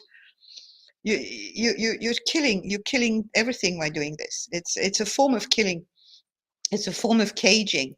And I've always had very big difficulties in sometimes going on walks with people who were into birds, for example, and having to, their books and spotting this and this. And I mean, the bird is there, it's beautiful, it's flying around, he's looking at you, he has a certain song, certain colors, and all that is annihilated because, your brain is scurrying to look for the name and the family and the date. Now, I can understand that it can be useful for people who are trying to protect certain migratory birds to know that that one is, that one comes from here, from there.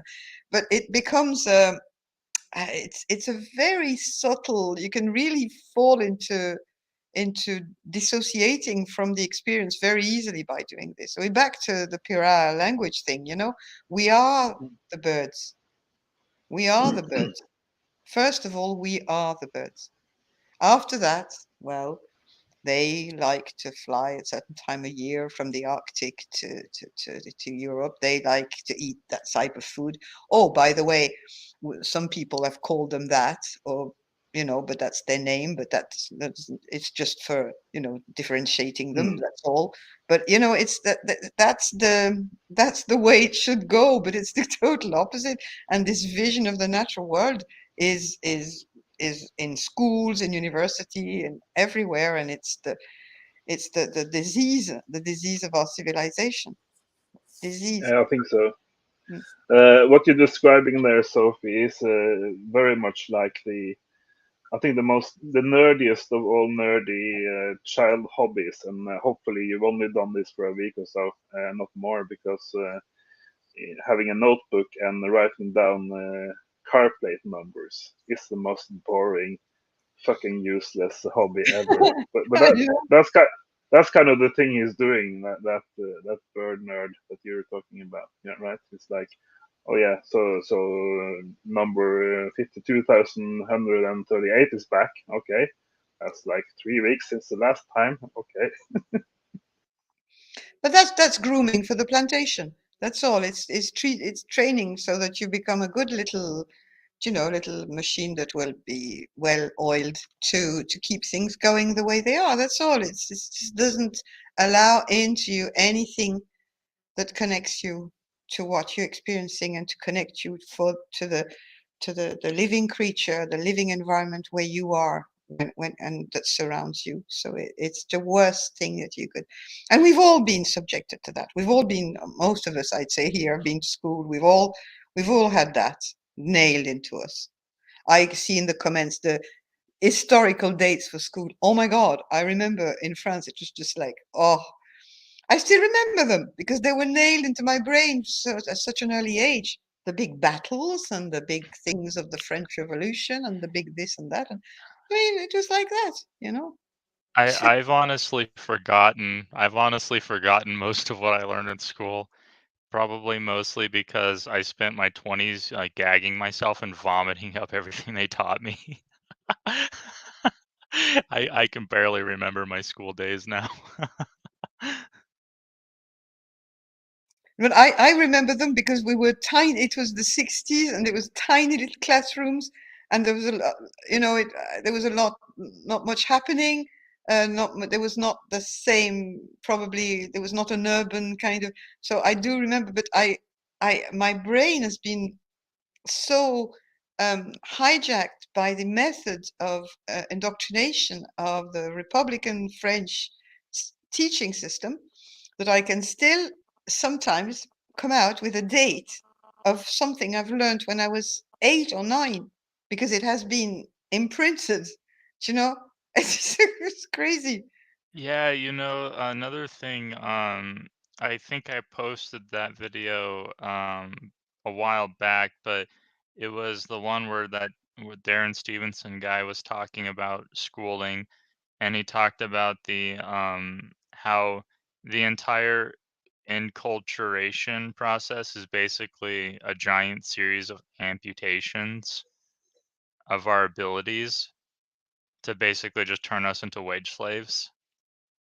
Because think about it, if you talk like I've gone to bars with my brother before years ago, just to see what it was like. That's not my normal thing. I had one drink and was just talking to random people, and the most things people were talking about basically was their job. And I'm sitting there thinking, yeah, they narrow us down to where all we can see is job and mortgage, and then people are so miserable they have to go to the bar like every night. That's what that amputation shit does. It's pretty Yes, sad. yes, yes, absolutely.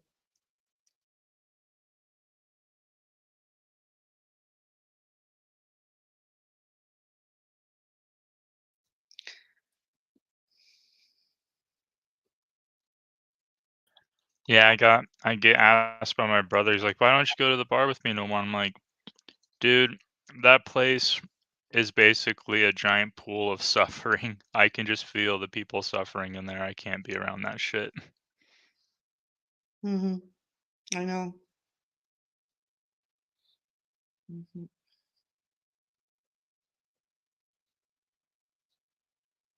You know, the big families in the country where I live, and the big families who made fortunes on alcohol and drink and porter and whiskey and stuff, and did it on the back of the poor working class. That's how they they emerged as the powerful people. Yeah, the London in the 19th century, the biggest drinkers of gin were the working class people who were drinking their sorrows away, their misery, and then the sort of jokes about the Irish with the drinking and all that is the misery of the colonialism of England on the Irish that drove them in droves to the pubs, and the family, the Guinness families, and all the other Jameson and companies who made the liquors and the porter were the ones who benefited from that.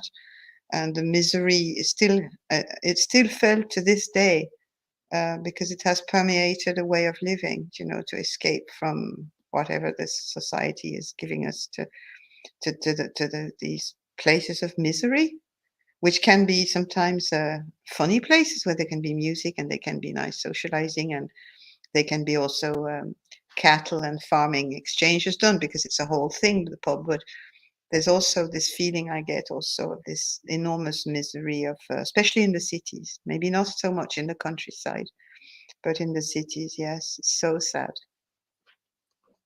Yeah, it makes me wonder that because reality is composed of maybe infinite layers, and the civilization and all the things it's created, there's probably like in our physical world a plethora of things that will prevent you from getting to the conclusion that we have to reach.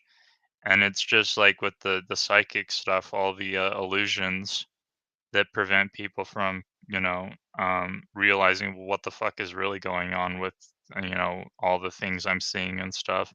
So it's like, for instance, civilization has people have to get and realize that class society destroys itself, and we see it every day. So we have to abolish that social relation, but that's been our failure throughout history, and in modern times it's even worse because now you have pubs, bars, TVs, video games, endless black hole of clickbait. You have everything you need there. They have in the system to distract you, to pull you off of the hard walk of trying to come to the realization of what's actually going on. Plenty of distractions to take instead of, coming to that hard conclusion. Just like how with people, doing the spiritual stuff like meditation or self-reflection, will sell out for a religion at the end and not reach the conclusion they need to reach.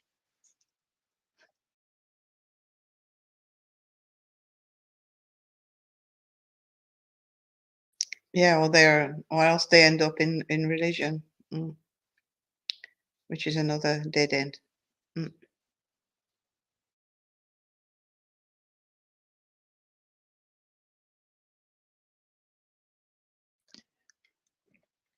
And it's crazy too how sort of subconscious the oppression becomes. For instance, I showed so my brother's a Christian, and I showed him the solstice thing I did, the summer solstice, and the first thing he said was like, "Burning money is illegal."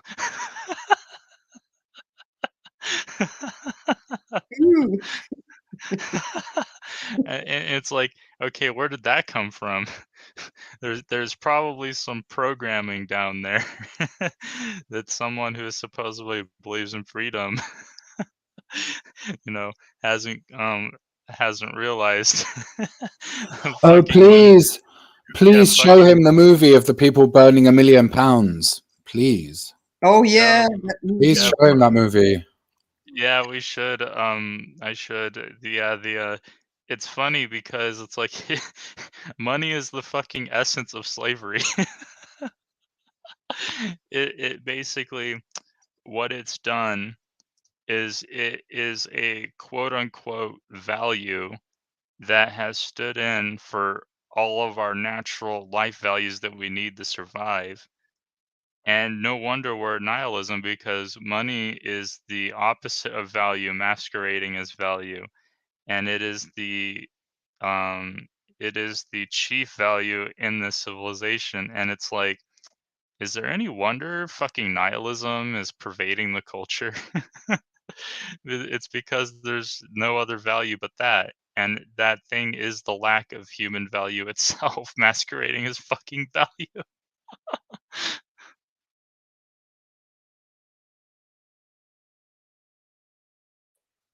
Thank you, Bob, for posting the link to the KLF burning 1 million on a video, because that I remember that. I can't remember one what of my year. favorite things ever. I love it. I love the Oh fact yeah, I don't remember what year it was, but it's quite a while ago. Was it in the 80s? very long, very long. Yeah. Yeah, it was in the 90s, maybe.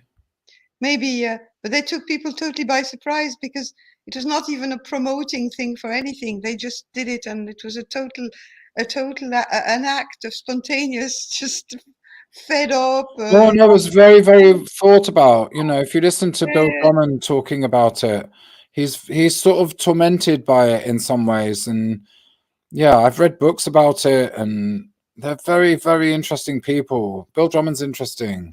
Anyway, it was a chaos magic ritual, you know. Yes, and that makes me think that, that burning money. Remember a video where Hugh asked Mike to burn a $1? Do you know, we were doing a funny, one of those woo meetings. Yeah. And, there was, I don't know, he was burning money. We were eating funny things and lighting fires. And anyway. That's when things, got kind of intense. Yeah, things got really bizarre actually during that meeting. We were doing alchemy. We were doing alchemy. Absolutely. And that brings to mind that we're coming near to the solstice and the 21st. And I'm going to do something if I can, but I like to do it outside, so the weather could be a problem here for me, but I'm going to do something anyway. And I think I'm going to really, really think hard of Hugh, and how much we miss him, and how much he has brought to us and inspired us. And because look, It's been 9 months now, 9 months since he passed, and we're still on this trajectory thanks to him. And I think people never die when they've brought such a contribution. So I'm going to dedicate my little solstice celebration to Hugh, and I'll share it with you guys. Yeah, that sounds awesome. I'll see if I can do something. Um, I have a few projects in mind that I've been working on. But it's hard because that stuff is all Kairos. Like for poetry, I can't just sit there and just write it. That stuff just happens. So I just have to try to, foster the conditions for it and then hope it occurs. But then, yeah, and then there's a painting I'm trying to get done for the solstice too. I don't know if I'll get that done because my wrist is already hurting from all the artwork I try to do. So we'll see about that. But yeah, it's really interesting. And then with the alchemy, yeah, I found it really interesting too, all these synchronicities and stuff. So um red has been my favorite color all my life, and it's weird that that's the color of the quote unquote philosopher's stone in alchemy. And then those encounters I've had in other layers of reality, like the phoenix was red and gold. Um, the so the It's basically Sol. I'm interpreting that one as the sun. Phoenix was red and gold. The moon was black and silver. And those colors, black, silver, gold, and red, those are the stages of fucking alchemy. I started looking up like the meanings of alchemy. Like, are you fucking kidding me? What the fuck is going on? It's fucking trippy. Kairos for me as well.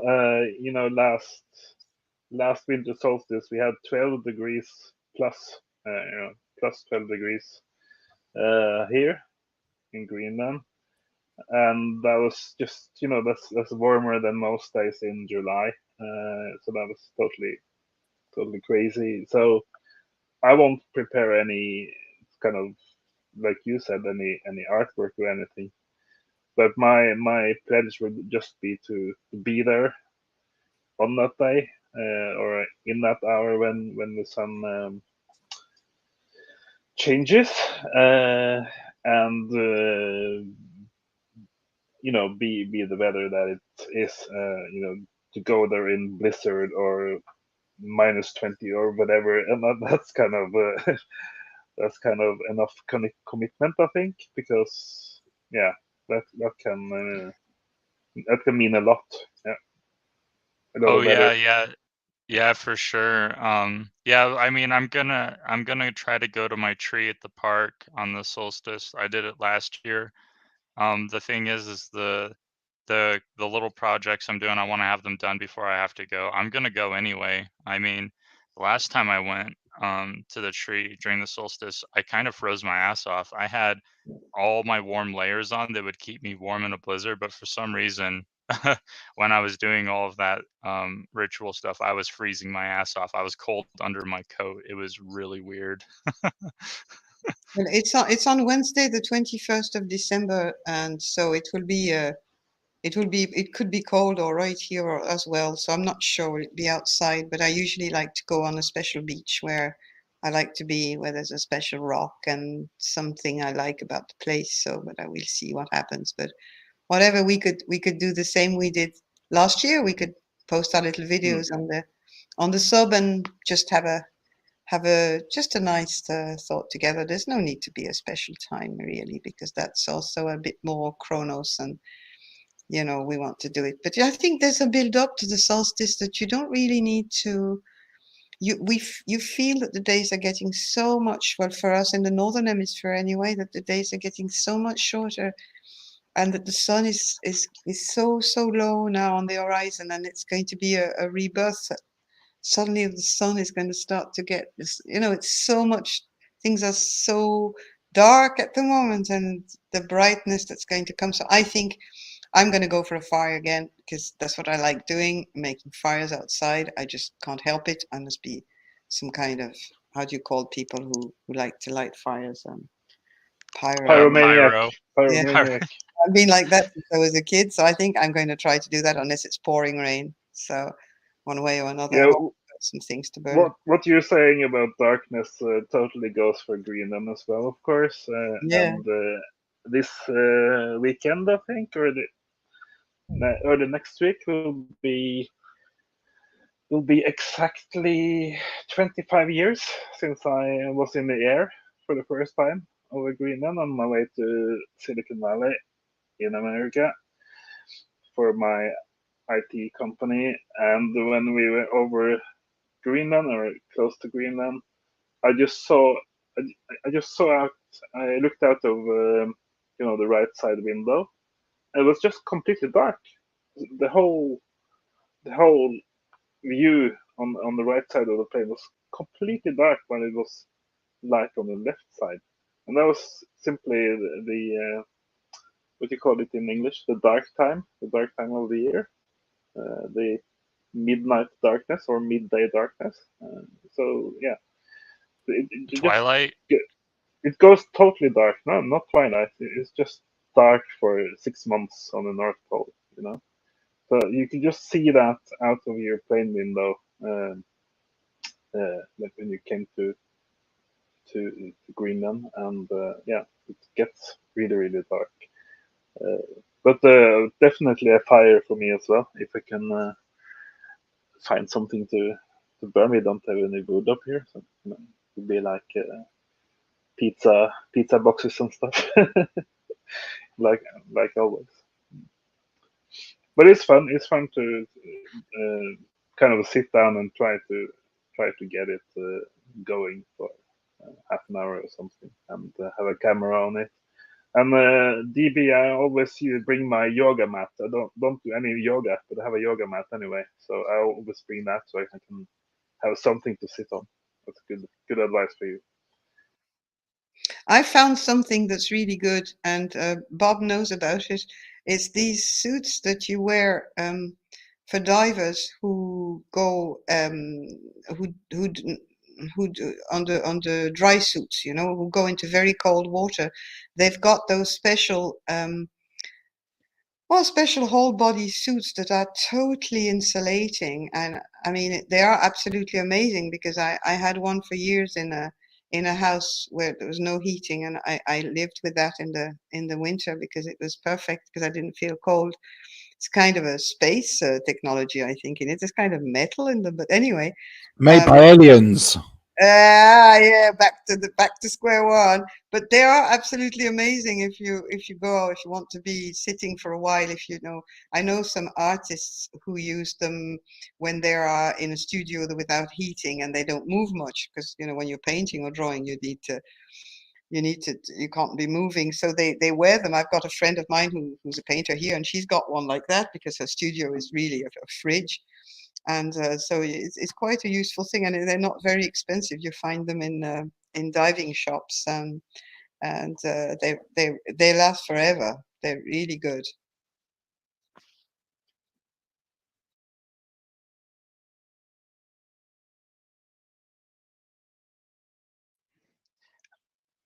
Yeah, Well, I have one. it's what you wear under the dry suit. It's an underlayer. It's called the name. I could if you message me, I can find out the name. It's on Yeah, I this. guess I've seen one of those, I think. Yeah. But I guess I could wear my dry suit as well. Is that or is that not helping? Or I don't know, but I only wear that because unless it's raining, but I have suits for rain. But if it doesn't get as cold here as it does for you in Greenland. But I'd say where DB is, it's probably does get quite cold. hmm. Yeah, it can get pretty cold here. Also, I read your comment, so I have not read Ursula Le Guin, but I did recently see an animated movie from Studio Ghibli called Earthsea. It was pretty good. I can probably surmise it's loosely based on the books. but the music was great. There was an ending scene with the wizard dude. He hugged the kid who was having kind of a mental breakdown and told him that, you know, our life that is our treasure and our torment is not meant to last forever, and that the it would be wrong for one ripple in the ocean to freeze the whole sea. Um, I mean, I'm loosely quoting. I can't exactly remember the words, but I thought that was really awesome. So, I mean, I could look into the books and see. I'm always interested in a good story. Well, Earth-T Yeah. is a very, very long, big book. I can't remember how many hundreds of pages it is. And it's actually, she wrote even more after that one. But yeah, it's a real saga, much better than Tolkien, Lord of the Rings or whatever, you know, but it's fiction, and but it's there's a lot in it with things we talk about. There's a lot of things that are just, but it's also entertaining. It's a really a good read. Ursula Le Guin is a very interesting writer. She's written a lot of yeah, Last of Heaven, Have Heaven is one of her, but she's also a scholar. She speaks fluent, is it Japanese or Chinese? I'm getting mixed up. But she translated a lot of Asian texts, particularly the Lao Tzu, Tao Te Ching, and she's a very interesting writer to discover if you don't know her already. Yeah, that's really interesting. I mean, the animated Earthsea movie I saw was pretty good. Like, I'm interested in reading it if the books are like that movie and that they're better than it, because I'm pretty sure because the movie was pretty broad scope. So I'm assuming there was a lot of particulars that they had to leave out to make the movie if it's a huge epic thing. But yeah, that's really interesting. And I mean, I don't mind reading long stories. I recently finished a epic called The Wolves of Time, which was pretty apropos to our age. It was basically about, it's animals that talk. So it's one of those books. So they're wolves that talk, and they call our age, our civilization that they're trying to survive through the dark millennium. How apropos is that? And so basically, the plot of the story is they're trying to make it to the Wolf Rock, which is basically like the navel of the earth, the cradle of creation, and then they have to secure it, and then their god is going to be born in mortality, and then they have to get him to the Wolf Rock so he can go back to the stars and put the dark millennium to an end. So basically, it's like one of those, psychological things where it's like, um, maybe there's something in it. I mean, I don't quite understand exactly. I have to reflect on it more, but maybe there's a psychological element to where the world that is divided has to realize its unity again. And so, yeah, it was really interesting. And then there was a part in the book that, so yeah, there was the war. I mean, didn't play out exactly as our real life, but yeah, the wolves had to go through a war-torn Ukraine. I'm like, are you fucking kidding me right now? And this book was written in the 80s. Yeah. Can you give us the title again, please? It's called The Wolves of Time. The Um, Wolves of Time. Okay. the first book was good. The second one, I mean, the author rushed the ending, so I don't recommend it exactly. It's probably not anywhere near as good as other stories. So yeah, I mean, I can't recommend it because of that ending, because the author rushed it. But yeah, but Thank it you. was good. Yeah, Thank you. the first book was good. You know, I really appreciate your recommendations because I'm still remember reading Sirius, the book that you suggested last probably a year or two ago, about that dog, that experiment on that dog, and they make him talk, you know, and that was really stayed with me. It was not that particularly well written, but the story was so good, and the description and the it was really, really good. So thank you very much. It was a nice thing. And I see Going South is suggesting that viewers and listeners could submit solstice videos as well for potential showing on our show. Yeah, I think that would be a good idea. Where would you mean they could put them on the sub, or what do you think? It's the solstice itself when the sun is lowest is on the 21st, and the 25th is the first Sunday show after that. So what I'm suggesting is that you, if you're listening to this right now, you can be inspired by us and go and have some kind of ceremony or a small campfire on the beach or something, and record a video that you can somehow submit to me on the Going South channel. Use the comment, for instance, to give the address for your video, and then my suggestion is that I can combine those videos into, let's say, 4 videos on a screen at the same time playing or something. I can do that between the 21st and the 25th, and then we can have a little video watch where I share my screen of those videos, perhaps, and we can talk over it and comment over it. I think that could be quite cozy in this apocalyptic times that we are in. These are the little cozy things that we can do together. Thank you. Yeah, that'd be pretty neat. Yeah, we'll just have to see how it all pans out. Oh, so I just realized that the meeting after the solstice will be on Christmas Day, on the 25th of December. So that's going to be fun, because I think I'm going to be invaded by family. But we. Oh, I'm going to be pissed and asleep. Oh, you're so lucky. Usually I'm on my own, but this year I don't know, there was a kind of a collusion to invade my privacy. So I think I'm going to have to. Anyway, but I'll take my laptop into the bedroom and I go with. I prefer to be on the meeting, to be honest.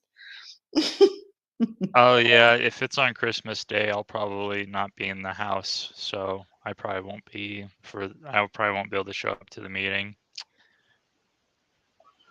Yeah, you celebrate the 25th. The real Christmas, the Nordic Christmas, is on the 24th. But of course, the real Viking Christmas is the 21st. That's when they had the Yule Fest in the old days, and I think all pagan cultures celebrated the solstice the 21st. So it has to be the real Christmas. I think the darkest day of the darkest time of the year, right? Oh What? yeah, for sure. Oh, Yeah, my personal thing is I'm doing Christmas on the 21st, but the 25th I'm doing it for other people. that's it. Yeah, you have to make some sacrifices. But why don't we? Well, if there's lots of people who have Christmas obligations around the world there, why don't we do it on another day than the Sunday for once? Because there's holiday time. Who cares? Like, why don't we do it? The 23rd is the new moon, or I don't know other suggestions. We don't have to. I know the Sunday is kind of the easy thing, but we could make an exception for that week where there's going to be mayhem and Sunday and whatever. Yeah, but I guess we could actually do it twice. We could do it on the 25th because it's a Sunday, and we could also do it 23rd or whatever. Whatever, we can think about it. 26th. We could discuss that. It doesn't have Because to be. clearly people will be bound up in all kinds of social things on the 25th. But maybe for some people, 25th is after the family holiday, and Yeah. if you have 2 different days, maybe that's it's suitable for most of us. We can discuss, I guess, after the recording. But we could just maybe put a suggestion on the sub or wherever you like to see what everybody would like to do, and Yeah. we could make a poll and then decide. Mm-hmm.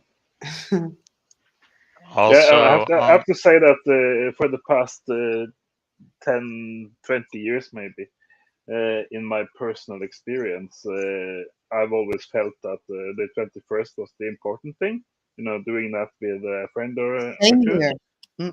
And then when you come back from that and wash the smoke off your clothes and have a shower, then you can just sit along for the family for stuff. That didn't really matter that much to me. It was more like having the thing out in nature with a few close friends and light up a little fire. That was sort of the spiritual thing for me. Yeah, same here. I've always done the 21st for as far as I remember, but unfortunately, I have children and grandchildren who are not exactly aligned with my view of the world. So I have to make compromises and just say, well, okay, but so then I have two festivals in 5 days. So it's not too bad, but I just don't really have no interest in that Christmas thing. But you just make compromise, for people you love.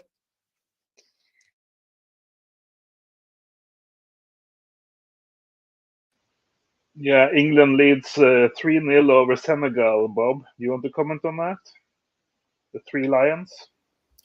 It's nothing to do with me. What the hell are you talking about? I think I'm being racially profiled. War or what? What's going on? I'm being racially profiled. I'm going to have to report going south to the UN Commission.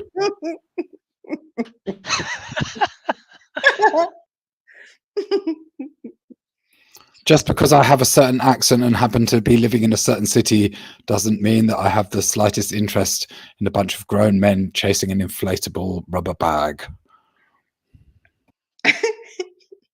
I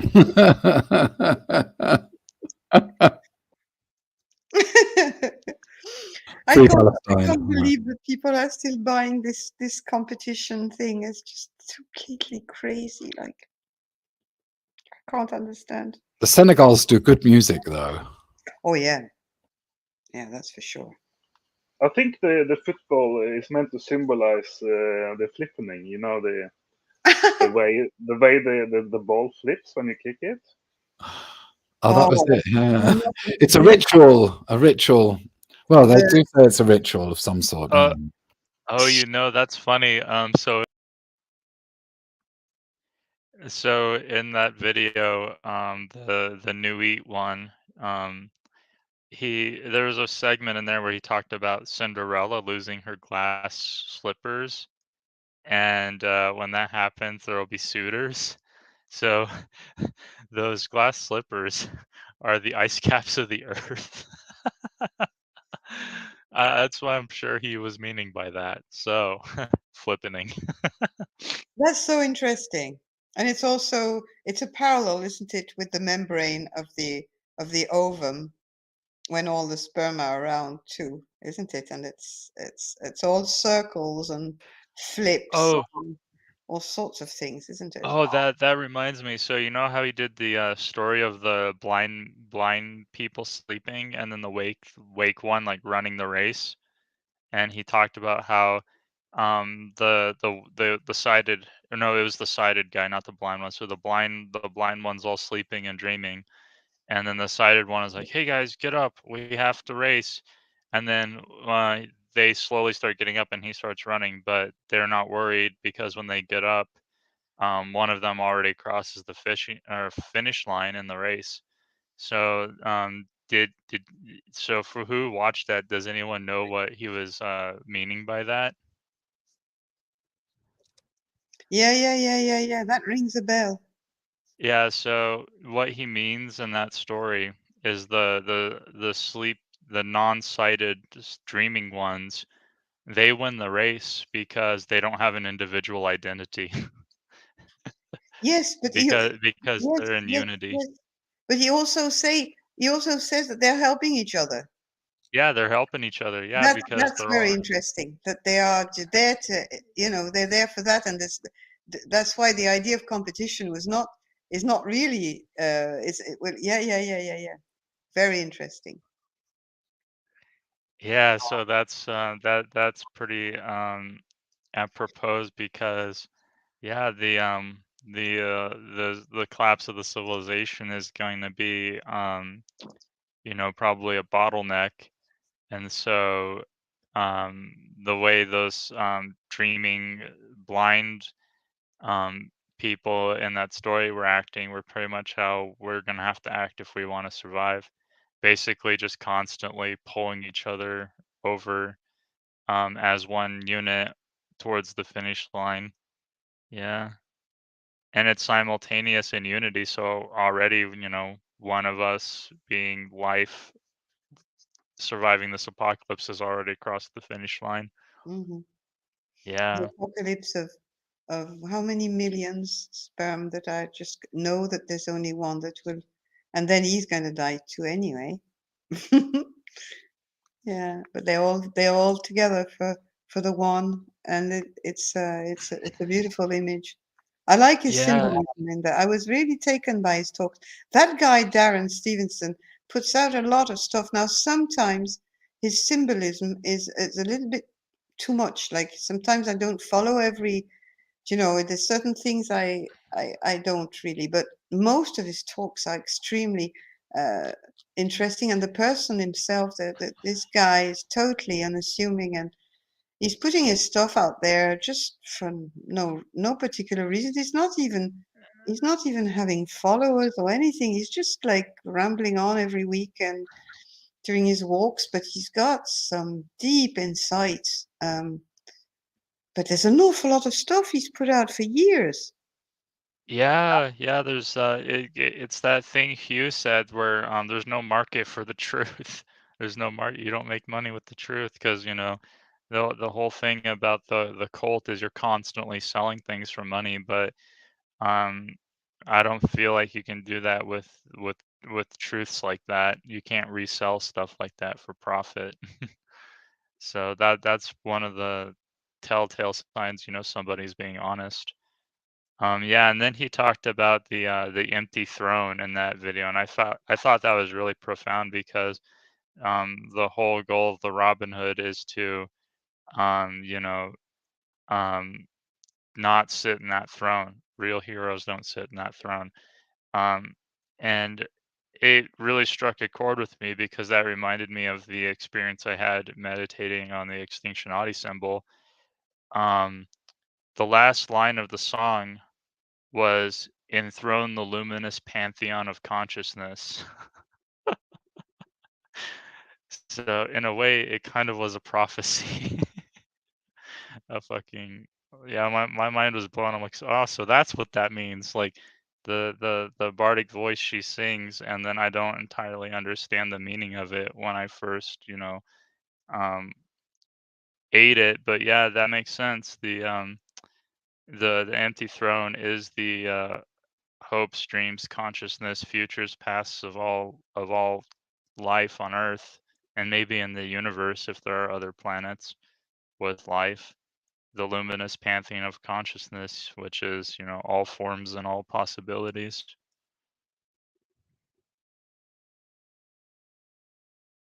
Yes. Mm-hmm. Yes, yes, yes. And also when he talked about that the hero will lift all that up as a ring on his shoulders, that really kind of fucked me up a little bit because I am still painting that Hyros Gamos image, and the North Pole part is it's the part I'm having the most difficult painting because this whole thing is beyond my grasp, my skill to paint it, but I'm still trying. That scene of the hero lifting the ring on his shoulders of all ancestors, that is the North Pole of the image. So I kind of almost fainted when he started talking about that. I'm like, are you fucking kidding me right now? It's crazy, the synchronicities and parallels. And do you know, talking about synchronicities, I don't know if you remember, but when we were talking not years, months ago, when he was still around about the egregore, and he was telling us that the synchronicities were going to happen for people who are forming an egregore, and you know, we had one or two meetings where we started to share a few things that we but it was a bit early, and Hugh was taking so much time on the videos that we didn't really have a much chance of talking about these synchronicities. But wouldn't it be interesting, especially around the solstice, where things are very sensitive, if I may say, or things are kind of heightened, that when we do these little ceremonies, I don't like the word, but these little things that we kind of see if there is across the ocean and across the distances that are between us, some of these synchronicities experienced. I don't know how to explain it very well, but you know what I mean. Yeah, it's sort of certain barriers get weaker, and Yeah. and some get some things can slip through. Yeah, I mean, it's weird too because in wintertime, when it's more dark, I feel a lot more energetic. It's probably the opposite for most people, but I'm a night owl, so I feel like it's sort of where it's like, yeah, as it gets darker, I feel like my power grows. It's so weird. And then all through summer, I'm just tired. I'm sort of just like dragging along. And then as autumn comes, it's like a breath of fresh air. And then winter gets here, and it's like, oh yeah, I'm sleeping good now. Okay, well that's interesting, because a lot of people have got their similar experience in the northern hemisphere that I know too. They welcome the long nights and the cold, and they don't feel as much energy in the summer. So it's not the only one there. I've talked Oh, cool. with various people around here who welcome. Sophie, do you think you could you try to say again what exactly we are going to try to feel connection on the 21st? Well, anything at all, really. It just would be interesting to see what was happening in us, and what images or sensations were coming to us at the time we were doing it, or at the. I don't know. I know that we did the last thing we did, the last real ceremony we did at a certain time.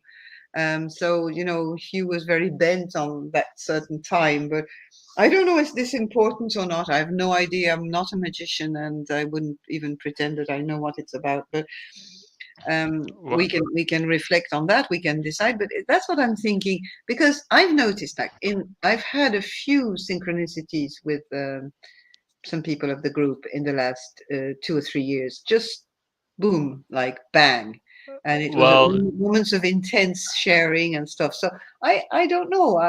Why not? Like we. Well, I can probably explain why the time is important. So it's synchronizing all the energies. So it's sort of like so we're all on different parts of the planet. So it's sort of like putting up a radio pole or an antenna, and then like sending the waves out. So and they'll all touch and become stronger. So it's sort of like that, and then yeah, it's sort of like music of the spheres, I think. So there's this.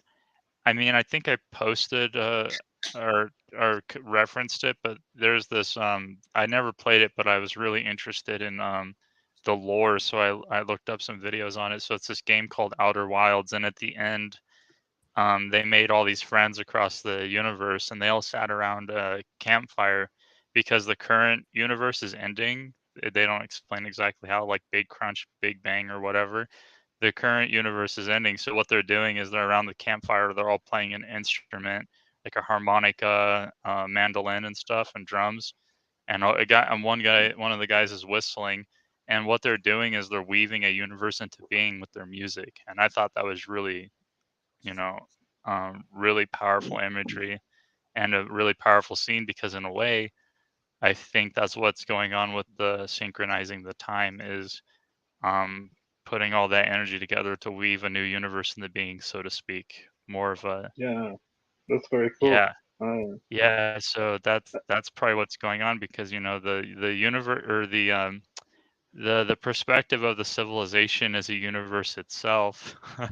I mean, it's a pretty destructive universe filled with demons, but that's sort of what people have to do, is form a authentic, more authentic one, where the basis of relation comes from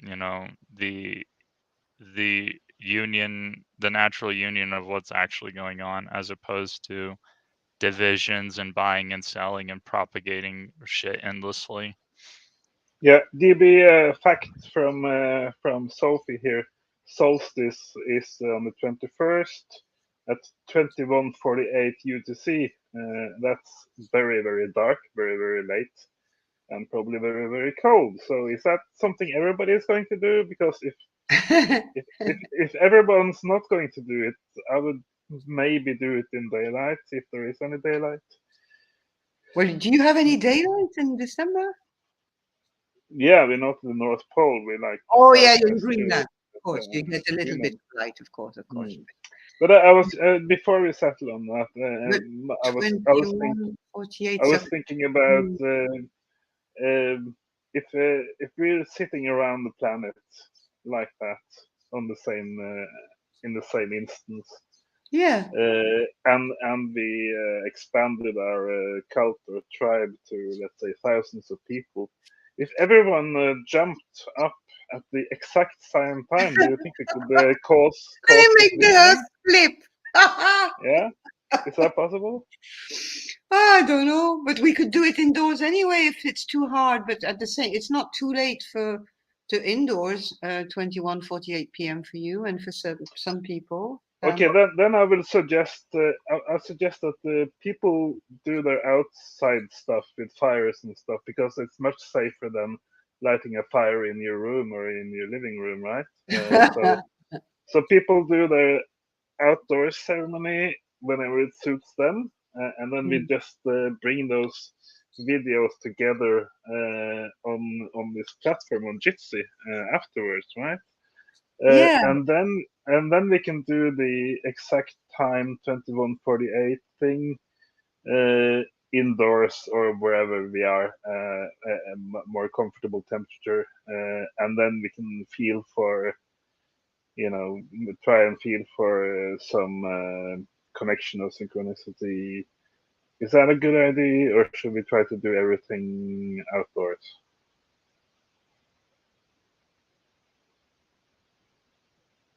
What do you think? Yeah, good idea.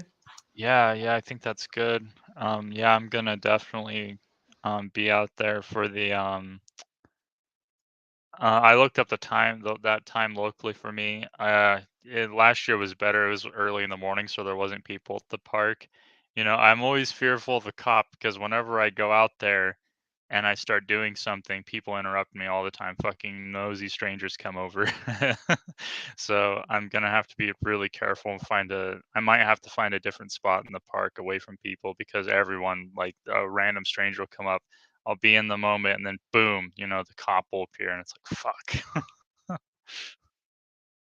Yeah, I remember I was worried about that my first solstice up here, but it's like if you just walk 200 meters down from the path and out into the foreshore, there's actually very few people who can see you. I guess they can see your light when you have a fire, but yeah, it's like most people don't care. It's just one miserable individual being cold out there. Nobody cares. So, so I've been left in peace the times I've done it. Yeah, I'll have to have my fingers crossed and hope it's really fucking cold that day, so no one goes to the park.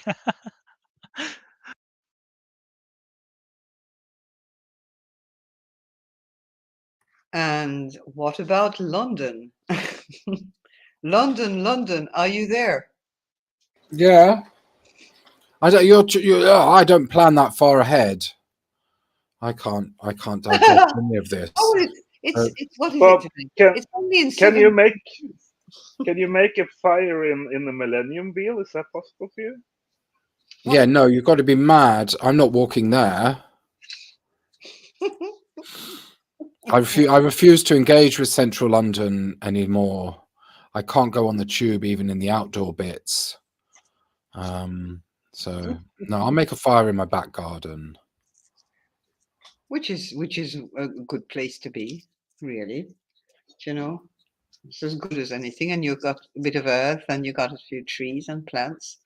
It's better than what you get in one of those artificial parks in London. You know. Well, all of England is artificial, isn't it? Even if you're outdoors. Oh no, not all of it. A lot of it. Yeah. Well, a small corner of Scotland, maybe allegedly, is non-artificial, but And most the of it's north and the way and Wales and no, it's all a scene of environmental devastation. Preserved only for the pheasant shooters, I believe. Oh, all right. Oh. Mm-hmm. Yeah, it's been Lindisfarne for too many. It's been Lindisfarne for too many years, I think, in England. Mm. Oh, hey Bob, I have a question for you. So do you know anything about Dartmoor? So you live in like England, right? I think do. Dartmoor. Yeah, so that book that I love and that I've been evangelizing in a way, Black Fox Running, that book takes place in Dartmoor. So yeah, so and it's written by a guy called Brian Carter. And I think you'd really like the book. A lot of the humor in there fits you for sure. Okay, maybe I'll check it out. It's this the sort of what do you call that sense of humor? It's not quite self-deprecating. It's understatement. Understatement. Is that it? Is it understatement? No, it's not understatement. It's fuck. It'll come to me. Give me a minute. I can't remember the word. But yeah, no, I don't know if I've been to Dartmoor. It's horribly bleak, I think. No, it's not. I've been to Dartmoor. I love it. I think, yeah. Well, to be honest, my view of England is that all of England is horribly bleak. Mist and swamps and ponies and animals and birds. Dartmoor, yeah, they've got ponies. Dartmoor ponies. There's hardly no humans, and it's really it's you can get lost in it. Like you can really, and there's some some areas where there's mud like quicksands where you can just die in, and it's really bleak, nice. really it's a lovely place. No, it's really wide. It's beautiful. It's not very big.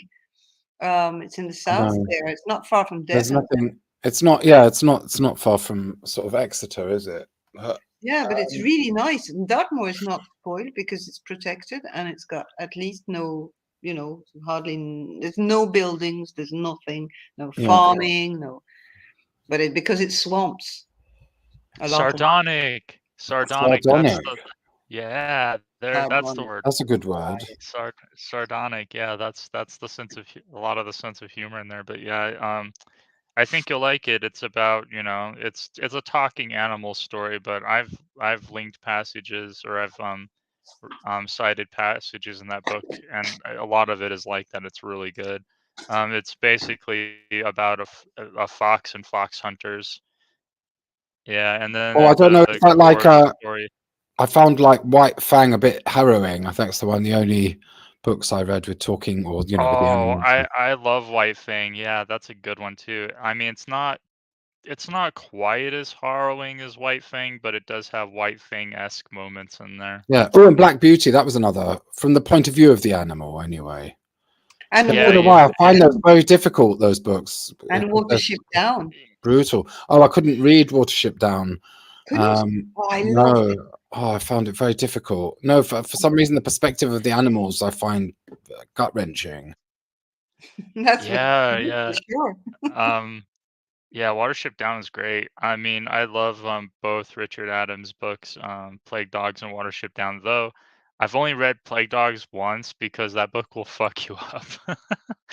It is really sad. It is I mean, I showed that video, and Hugh latched onto it a bit. It was this guy on YouTube did an analysis of Watership Down and Plague Dogs, and Hugh mentioned the beginning of the Plague Dogs scene where it was the scientist watching a dog. Like in the book, it was from the perspective of the dog, but they made a movie of it, and it was basically scientists seeing how long the dog would swim before he like sunk to the bottom and started drowning. And so it was like a symbol for a corrupted birth, because then they'd pull him out and then resuscitate him and then put him back in a cage.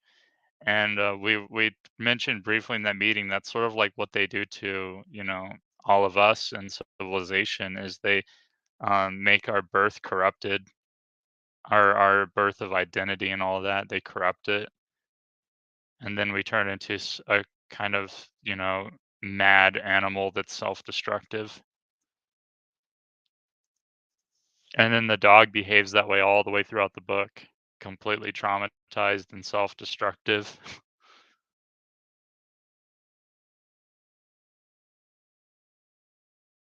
Why do you find it difficult, Bob, to see things from the perspective of the animals in those human books?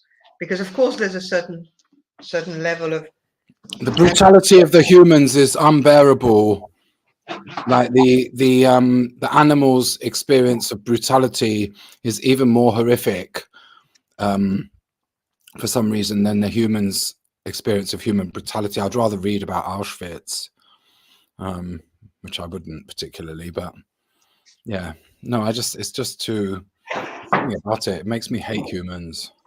Well, that strikes me just as being hypersensitive, really. But it's just, you know, it's not just from the animal perspective that it's a general description, as you said. It's like, yeah, the concentration camp vision, just transformed into the animal vision, but it's not. There's not much difference. We're feeling this at the level of the animal we have in us. I found the Watership Down and other animal-centered books had that a strong effect on me, but I couldn't say I couldn't take it, because I was relating it to, I was looking at people around me and I was thinking, well, you know, it's not much difference really. Yeah, you know, I think one of the reasons that I get through those books, and specifically like books like Wolves of Time, because Wolves of Time is utterly brutal. That's one of the reasons why I don't recommend it. It's probably the worst out of all of them. So much horrible shit. But the one of the reasons is, like, for instance, in Black Fox Running, the main character is the Black Fox Wolfgar, and I feel like I'm walking with him and rooting for him all the way through. Yeah, and you know it's a good story when you do that. You're Yeah, rooting, yeah. you're But rooting for him even Gavin, though, yeah, you're rooting for him even though he's basically walking through hell. but I Yeah, think and Richard then Adams was an early environmentalist in a way. You know, he was, wasn't he? He was kind yeah, of. he was. Yeah. It's interesting to have. I mean, I couldn't really find any references to Christianity too much in Watership Down. There's a bit in Plague Dogs, but it's really, really loose. But I don't. It's really rare to see a Christian that's like, yeah, destroying the planet is bad. All this we're doing is really fucked up.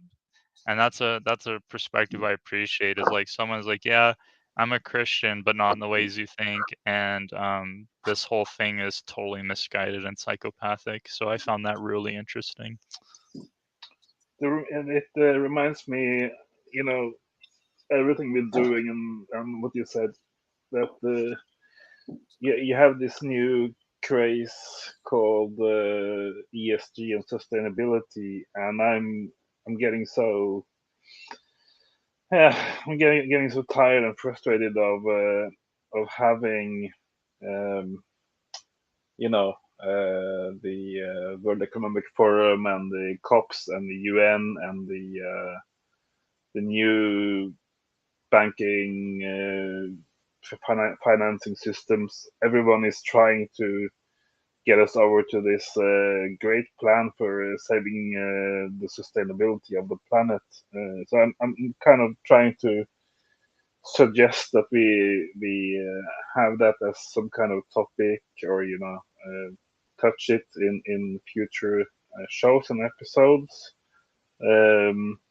because I think both Sam Mitchell and Lord Yu and myself, we've been saying for 5 or 10 years that there's not one single, even one single farm on this planet that is sustainable, that that could be run for 10,000 years.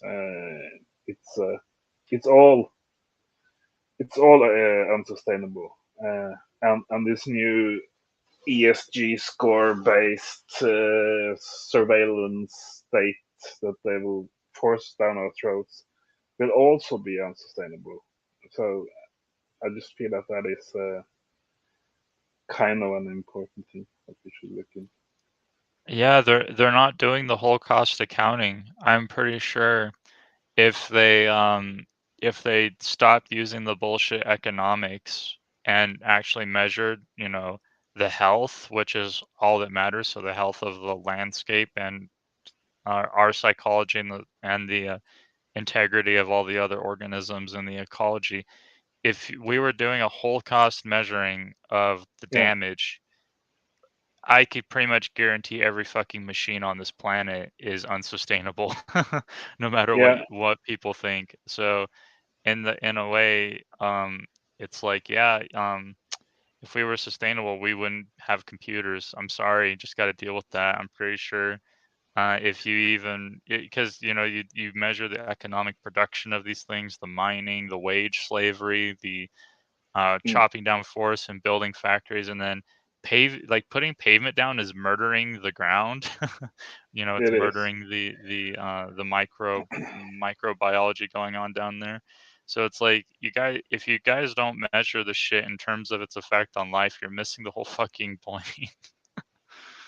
It's also why the flippening is sustainable, but the ESG or Green New Deal is not sustainable. I think that's if we as a group are going to communicate anything, it must be that the flippening, that is sustainable, and the new sort of fourth industrial revolution thing is not sustainable and just pure BS.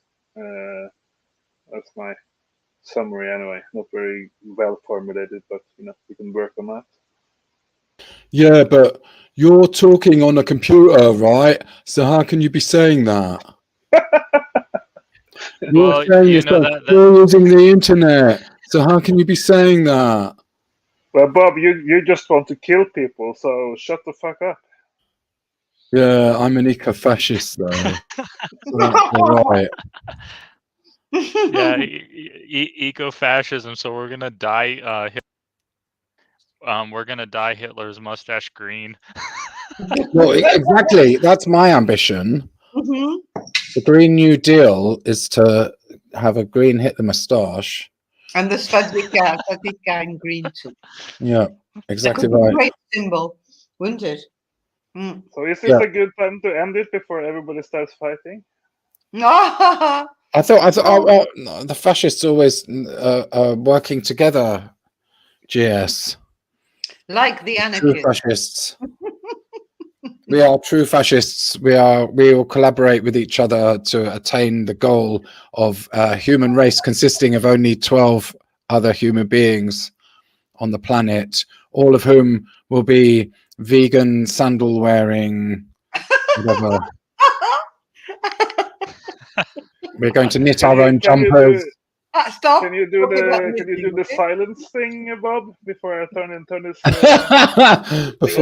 before you get the police on you? The name is okay. Starting. That's now the meeting is getting interesting now. The time has come now that the truth is known for us to pause.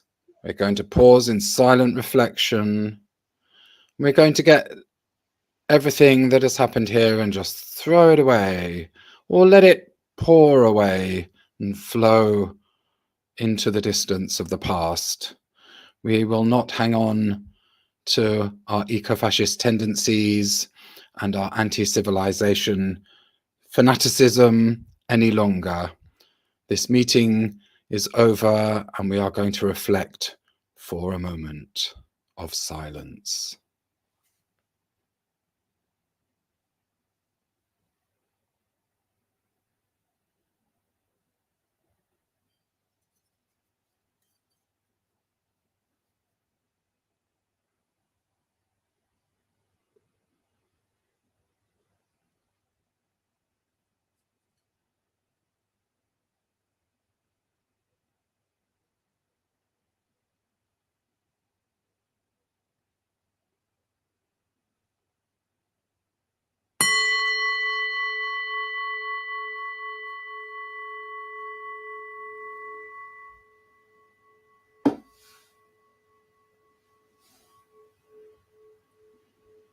Very professional. Isn't it? Do I deserve a raise? Excellent. Yeah, you will get one. I will send a gold I star will by the contact A mail. word for you. I don't accept I will- cryptocurrencies. Well, I'll contact the HR department of American Empire to give you a raise, Bob. Thank you. You accept silver? Silver, yes. Okay. I'll send you a gold Also, star, and also a golden membership card of the Illuminati in the mail by Christmas. Is that okay, Bob? That's okay. I need a renewal, actually. Also, so on the 7th is going to be almost perfect alignment of the sun, the moon, Mars, and Earth. By the way, I don't know what time it is for you all globally. I know what time it is. December 7th. Okay. Yeah, Like so when the don't miss bosses are going to that. launch the nukes, then. Oh shit, I don't know, but Mars, man, Yeah. Mars. Yeah, the warrior, Don't forget warrior Valkyrie. Jupiter is so beautiful this winter. It's Yeah, just I found it. Mm. Yeah, I find Jupiter really interesting because when I ride home from work on my bike, I have Sirius on my left side and then Jupiter on my right side as I'm riding home. And it's really interesting. Really interesting. I have Mr. Starwolf running on my left when I go every day when I go home from work. It's pretty nice.